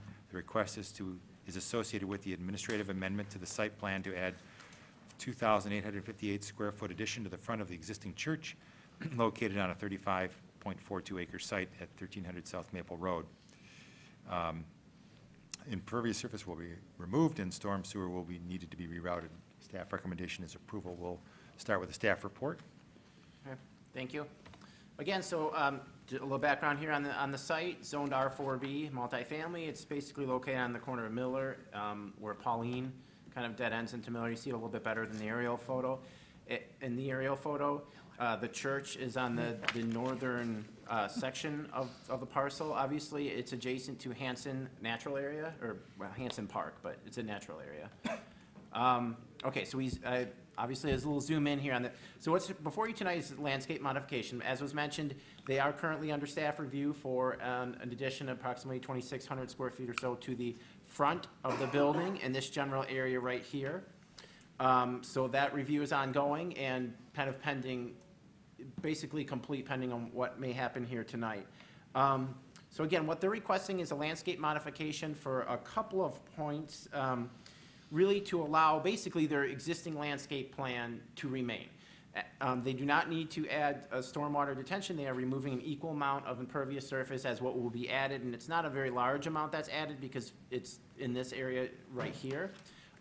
So that the code does allow them to approve, does allow Planning Commission to approve a landscape modification to allow the existing landscape plan to continue as long as there's no changes proposed to those parking lot areas in any way.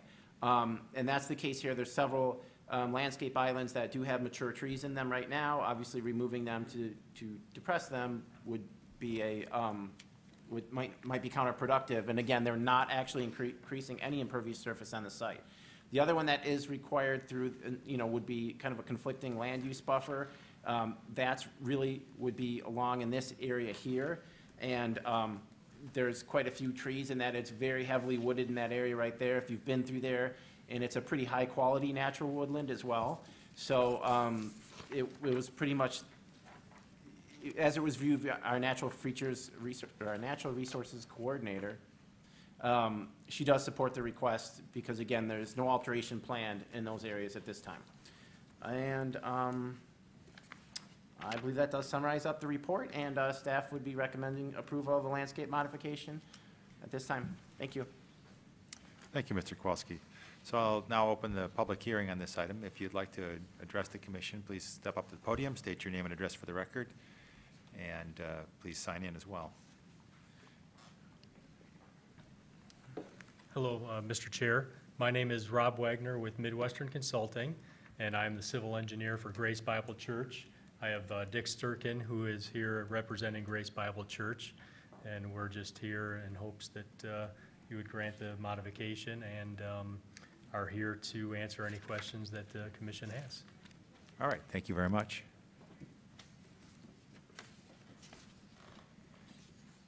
Anyone else care to address the commission on this item? Okay, seeing no one, I'm going to close the public hearing, and we'll read the motion, followed by commission discussion. The proposed motion reads, the Ann Arbor City Planning Commission hereby approves the proposed landscape modifications in order to maintain the previously approved landscape plan according to Chapter 62 Landscape and Screening Ordinance, Section 5:608 2C, Roman numeral 7. Can I have this commissioners move the motion? Commissioner Briggs, followed by Commissioner Trudeau. Is there commission discussion? Maybe our resident landscape architect, Yeah. Commissioner Gibb Randall. Knew we could count on you for this one. So first is a question for staff. So we have rules in place when people do add something new that they need to come up to standard. So what makes this project different than other projects that would come through asking for the same thing? Well, a couple of things, I guess. I mean, part of the landscape modifications, we've done this on other projects in the past for part of removing or adding additional landscaping that may impact landscaping that's already there. Again, on that, in particular, this northern line here, I mean, removing a bunch of landscaping to plant new trees. Sure. In that case, there's also the fact that there's no, they're not increasing impervious surface, so it's not a matter of stormwater in the bioretention islands. Removing some trees to get credit basically for what's in those area that was already planted and is now matured is part of what this request is for, is allowing that existing landscape plan that was approved years ago, since they're not touching those islands, to remain rather than having them disrupt the plan to plant more trees. They might like plant maybe 2 more trees for one that's there, but obviously, so it's issues kind of like that that have come up since they're not touching in those areas. We've, reviewed it and figured it's not worth it to be removing landscaping to add additional landscaping. Now, if they were doing parking lot improvements, in those areas, then that's a different story. They would be required. And they are actually adding some trees to the site. I don't know how many offhand, but basically on the kind of the edge of the parking lot area where it doesn't impact any trees. So I'm not sure if that exactly answers your question, but primarily it's because of the existing some mature landscaping there in some of those areas. There's also, part of it is allowing them, as we stand now, that you would have to remove, there's the maximum of 15 spaces, I believe, that require, no more than 15 spaces require a landscape island. That is part of the modification request here, because it does allow planning commission at your discretion to waive that if it requires, or if it results in a loss of parking to the existing site. And that's proven, I mean, they've provided some photos, but that basically when they're at capacity, they're well at capacity. So again, that was part of the justification that our natural features coordinator goes through when she reviews the request. What about with stormwater? Did this get approved prior to the new rules that went through a couple of years ago? Like, do they have the same kind of infiltration? No, they do not. There's very little, there's a small basin in the back, but no, basically there's no, the engineer may clarify a little bit, but there's not really any stormwater detention per se on the site, but again, that's not required. So that's because there's not increasing impervious surface. But there really is not a stormwater requirement, and I don't think there's much, there's a small basin back here, but I'm not sure how much actually flows to it. So everything is going directly into the system right now, into the storm system? Yes. Yeah. So it just seems a little strange to me that we've had several projects in this area where we have a lot of documentation where there's some serious, flooding issues going on downstream in this area. Other new petitioners that have come through have had to do the 120%, standards that the county is requiring. It just seems a little strange to me that, I know they're not adding anything new in terms of impervious area, but that they're running directly into the system with zero controls. They're adding something new, and that we're not asking them to do anything for stormwater. For stormwater, that's Seems correct. a little, I don't know, doesn't seem quite fair to me compared to what we're making other people go through in this area, given that they are choosing to upgrade. So I don't know if you'd like to answer that. I mean, there's a lot of issues in this Well, area and a lot of troubles downstream of people that are Yeah, on flooding. stormwater, the city's rules and the county's rules state that if you, for whatever additional imperviousness that you add to the site, that's what you would have to provide stormwater management for.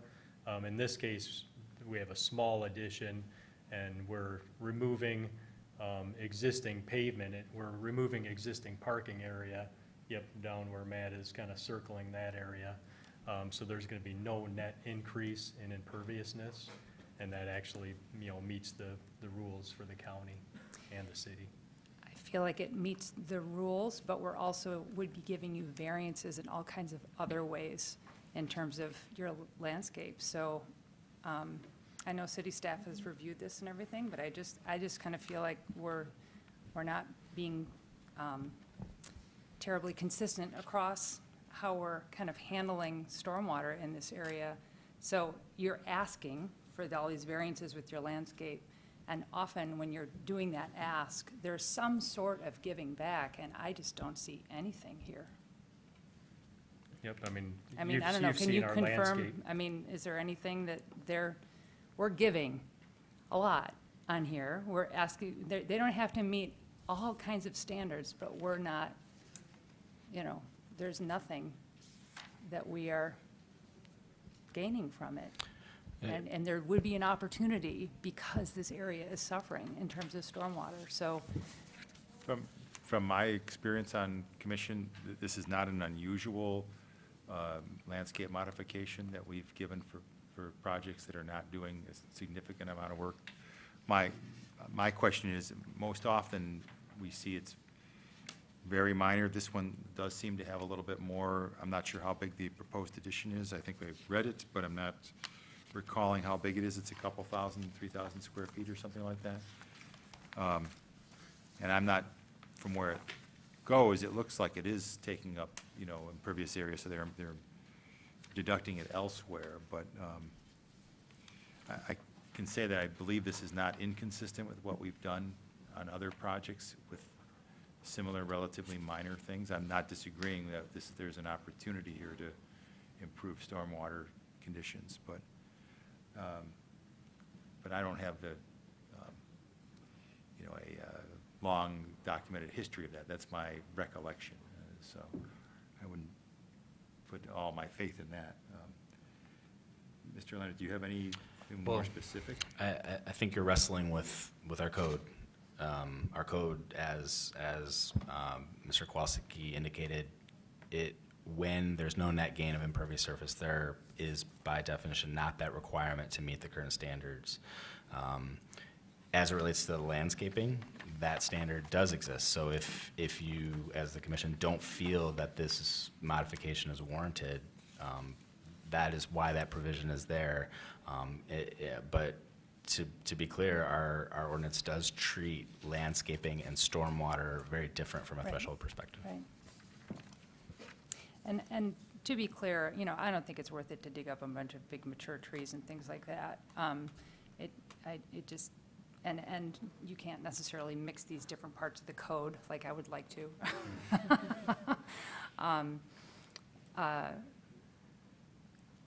It just seems like there could be more given in terms of adding more trees in the islands, or, you know, I mean, it doesn't look too dense in there.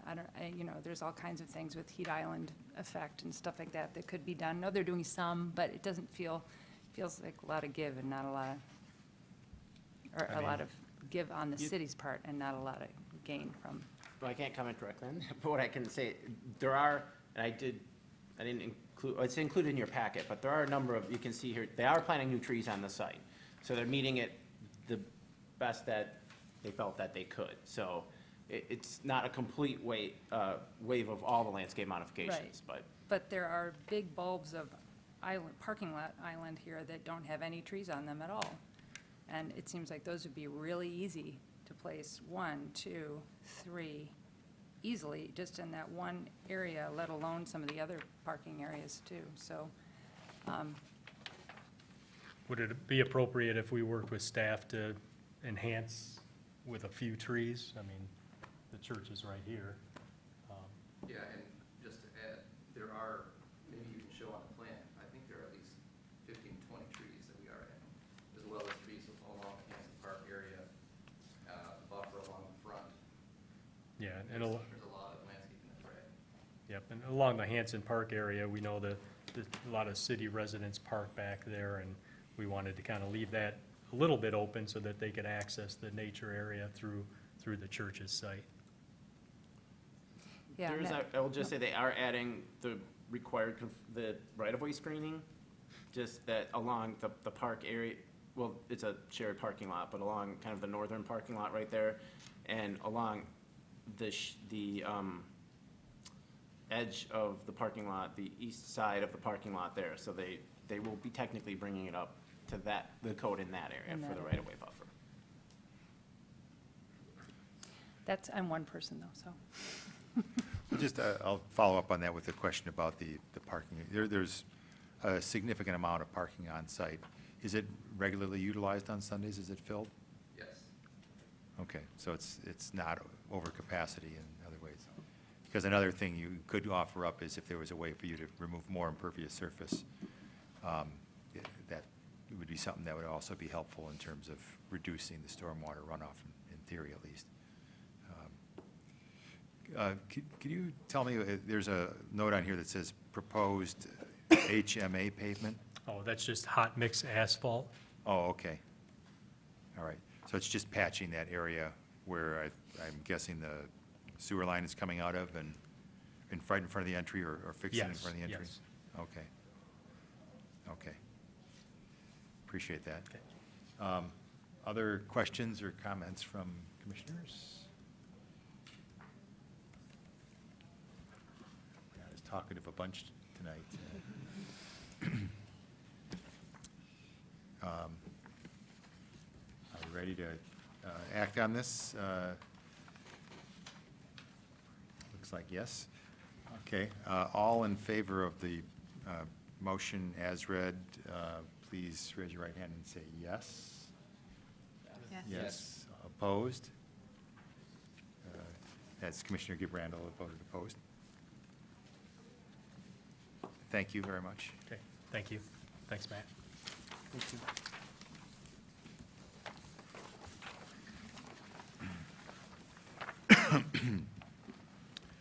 So we have one more item under regular business. It's the Geddes Lake Site Plan and Landscape Modification for City Planning Commission approval.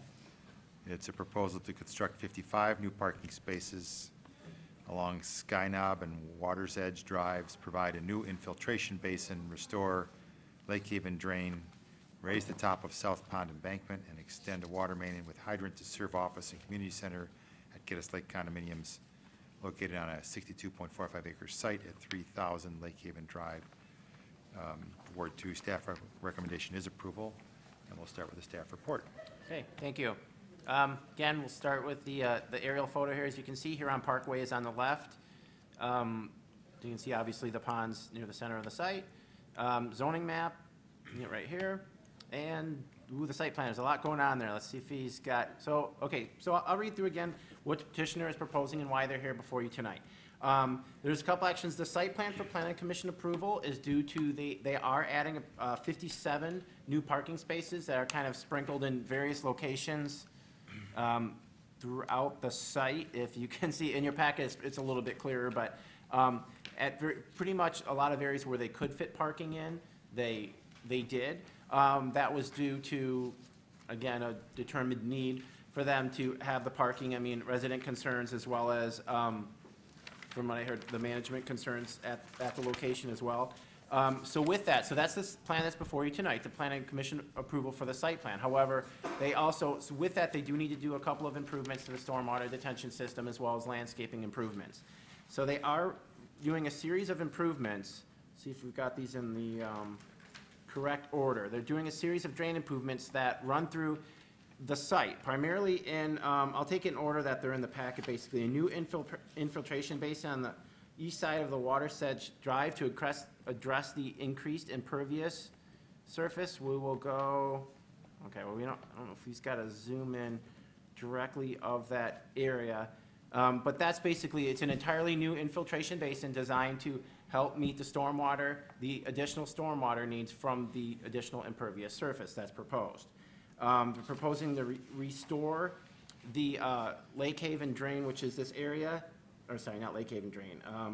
Yeah, it is called Lake Haven drain. It's a creek that runs kind of along through this area here on the left side. We do have a zoom in on that right there. Right now, it's a pretty well choked through creek is what's it's termed now, but it's kind of, it's not in the best shape right now. The petitioner, as part of the stormwater and restoration through the landscaping, will be restoring that area, pulling out invasive species, clearing it out, restoring it to more of a more functioning, healthy ecosystem in that area.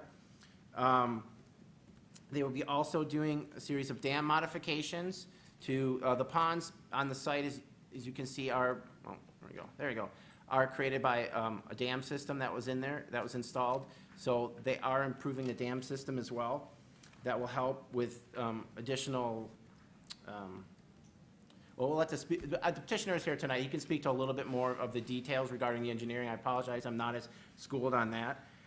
They will also be providing additional bicycle parking spaces sprinkled throughout the site at convenient locations. I believe it's about 36, yes, 36 Class C, which again, outdoor, not enclosed, spaces throughout the site. They are also requiring requesting the landscape modification to allow some of the vehicular use areas to, similar as the Grace Bible Church, where there's no improvements proposed. They've wanted to keep those areas as they are now. Without, some of it is the request of the removing mature trees to install bioretention islands, as well as allowing the landscape islands the exemption of landscape islands and aisles that have more than 15 spaces. That's part, again, they're trying to add parking. I believe their reasoning behind that was not removing parking to add more parking in other areas. And I believe that's kind of a brief summary at this point. The petitioner, again, is here tonight to address any questions that you may have, as well as I can try and address them from a staff level. And, here's kind of a zoom in of the various spots throughout the plan where the parking is proposed. A little hard to see on this, but as in your packet as well. So, and staff is recommending approval of the petition at this time. Thank you. Thank you, Mr. Kowalski.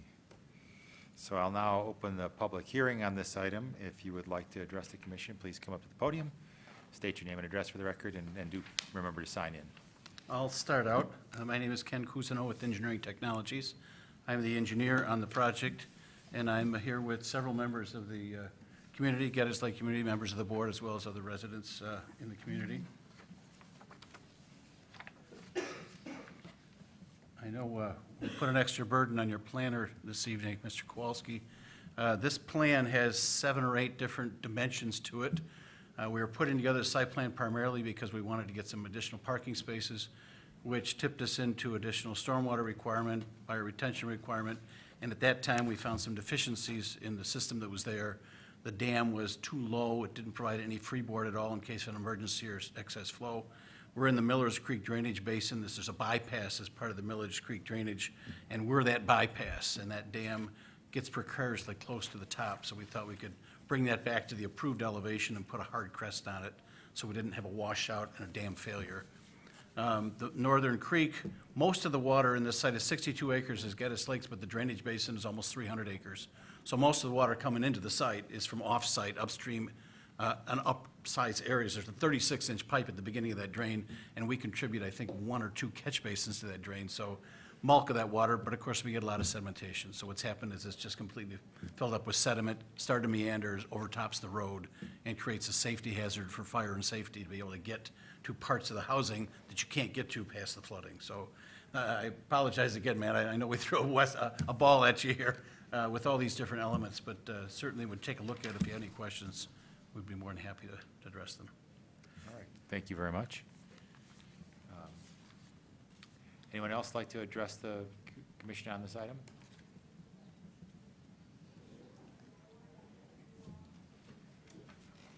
All right, gone. I'll close the public hearing and read the motions. There are 2.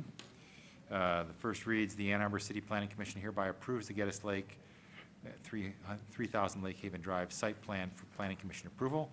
And the second motion is Ann Arbor City Planning Commission hereby approves the proposed landscape modifications according to Chapter 62, Landscape and Screening Ordinance, Sections 5:607. I'm not going to read the rest of that, and 5:608. I think we would probably take these together. Is there any objection to that? No? Okay. Can I have Commissioner move? Commissioner Milstein, and followed by Commissioner Weatherby. So commission discussion on this. Questions? This is a somewhat confusing one to wrap your arms around in terms of what's actually happening. I have a question for Mr. Kowalski. Does this need to go to Water Resources, Commissioner, or is it City of Ann Arbor only? Yeah, I may have to, sorry, I was not the actual planner on the project, so okay. I'd have to double check, but Mr. Cousineau may know. We can blame Jeff Kahn for this. Yeah. He's not here tonight. Ah, So okay, he's not here. he sent us a better qualified assistant here. Yeah, that's right. Yeah, we've been to the Water Resources Commission. That's how we got the infiltration basin. Okay. It is an underground infiltration basin, so it'll blend into the current open space, et cetera.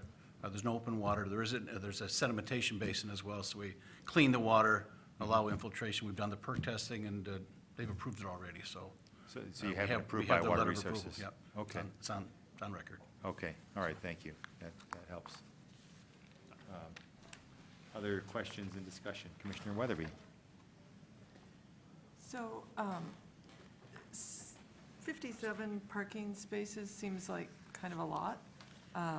I've been in this area for a long time. I had friends who lived there when I was growing up. It's a beautiful area. Most of, as I recall, there are interior parking areas in a lot of the spaces. And then there is some parking outside. It's hard to tell from what we have, you know, what are the needs for these almost 60 extra parking spots? Are they? We actually started out with a little study, taking a look at where the density of parking was. We've got three major streets, Peninsula, Water's Edge, Sky Knob, and then on the west side, Lake Haven Court and Lake Haven. Lake Haven Court and Lake Haven have a much higher ratio, as well as Peninsula, for parking for those spaces. Where we are really short on parking was along Sky Knob particularly, but a little bit along Water's Edge there. So that was where we were finding tremendous traffic backup, particularly when we had any kind of a guest weekend. People would come to visit football games, et cetera, that just they're parking all over the place, which created a safety hazard as well. So we were looking to kind of get the same density in this part of the development that we have in the other parts of the development. So we're not proposing any more parking. This is for the whole development. We looked at where the need was, and that's where we're putting them up at Sky Knob there. There is a garage for a single car garage for every one of the units. But some of the driveways, if you look at them, they're so short you can't even put a car in the driveway. That's just the roads kind of meander very, I guess, intimately. The roads are pretty intimate going through the houses, and some of them have long enough driveways to park a car in, but many of them don't. And that kind of creates that need for just having two working people and two cars, and right away you've got this sort of problem built in. Thank you. Commissioner Milstein. I do remember marketing a property on Water's Edge, and the first line said, enough parking in the driveway, just because that was a big selling point to the previous, or the seller at that time.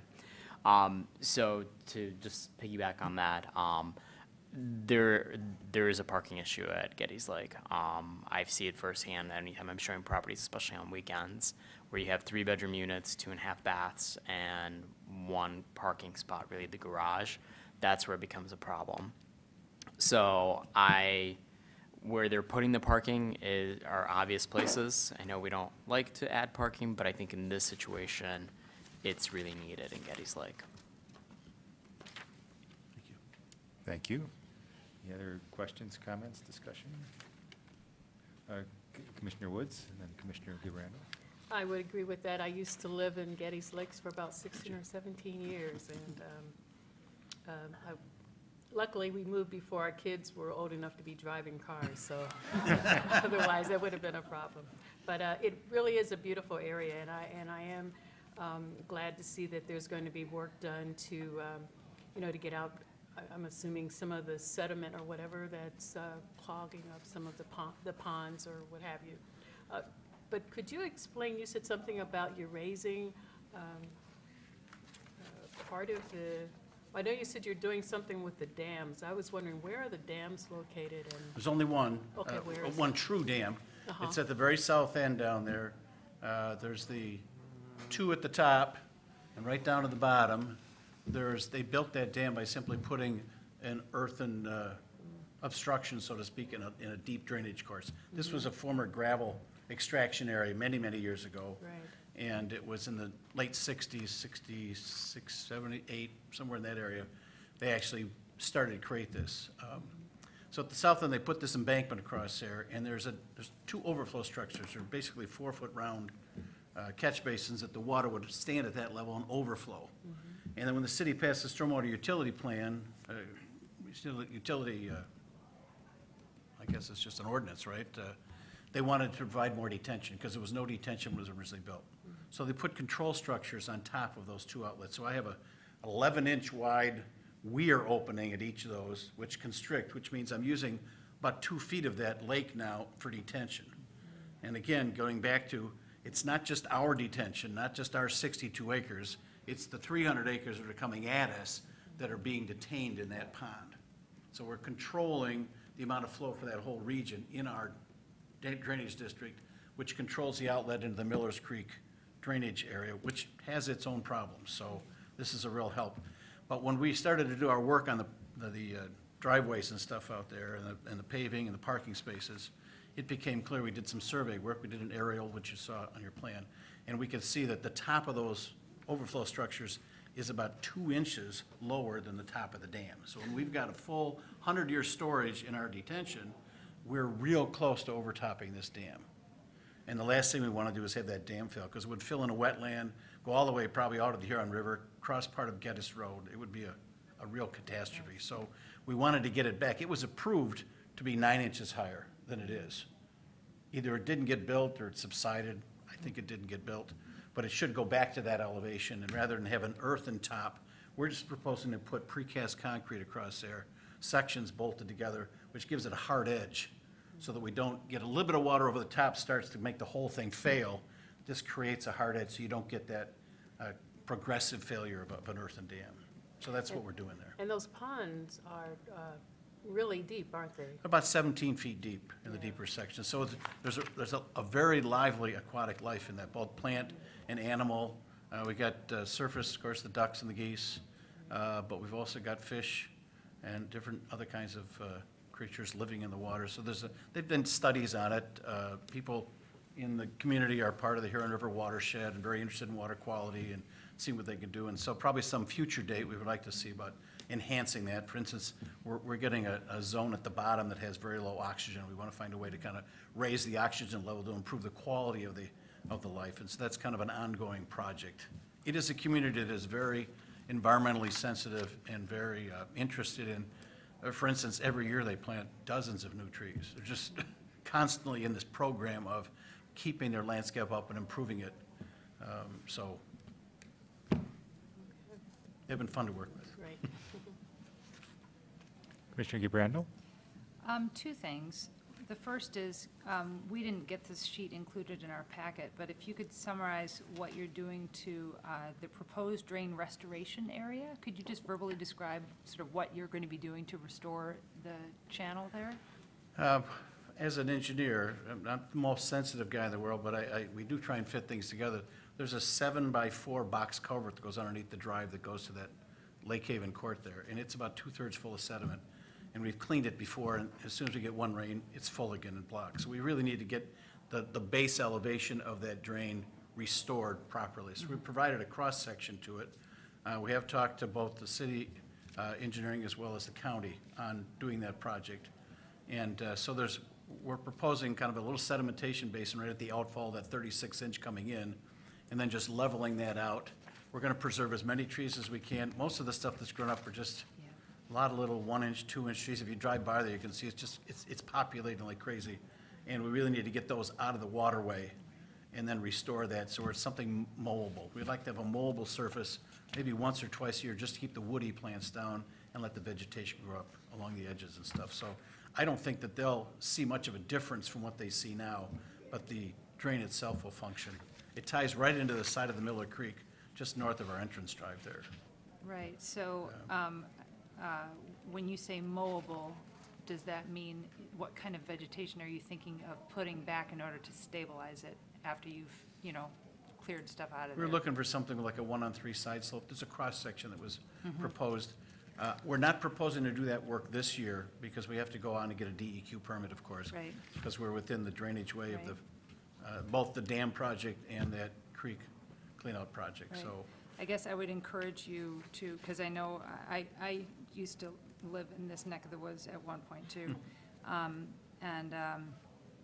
I would, a lot of times I've seen mowing down to the edge of that creek, and I guess I would highly encourage you all, as part of your restoration of the drain that you are going to be tackling in the near future, that you would think about not just lawn grass as a mowable surface, but that you would think about native plants, because there's a lot of purple loosestrife that's growing in through that area too. So it would be great if you all could kind of, in terms of your restoration plan, that you could really think about a diversity of species and things like that that could be going in to be able to try to restore some of the vegetation in that area. I know upstream of that, you have an example of a rare fen in Ann Arbor, which doesn't happen very often. And so you've got some groundwater pH that may allow you to do something kind of interesting in that area. And so it's just upstream of you on the south side of Glacier Way? yeah, Yeah. yeah. So Yeah, the there's- Baptist church is up between us and Glacier Way, and it's their detention basin that outlets, and so Right, there's- so this is more it's along the road. always wet. It's There's more along, always- right, exactly, but more, always this full. is more along Huron Parkway.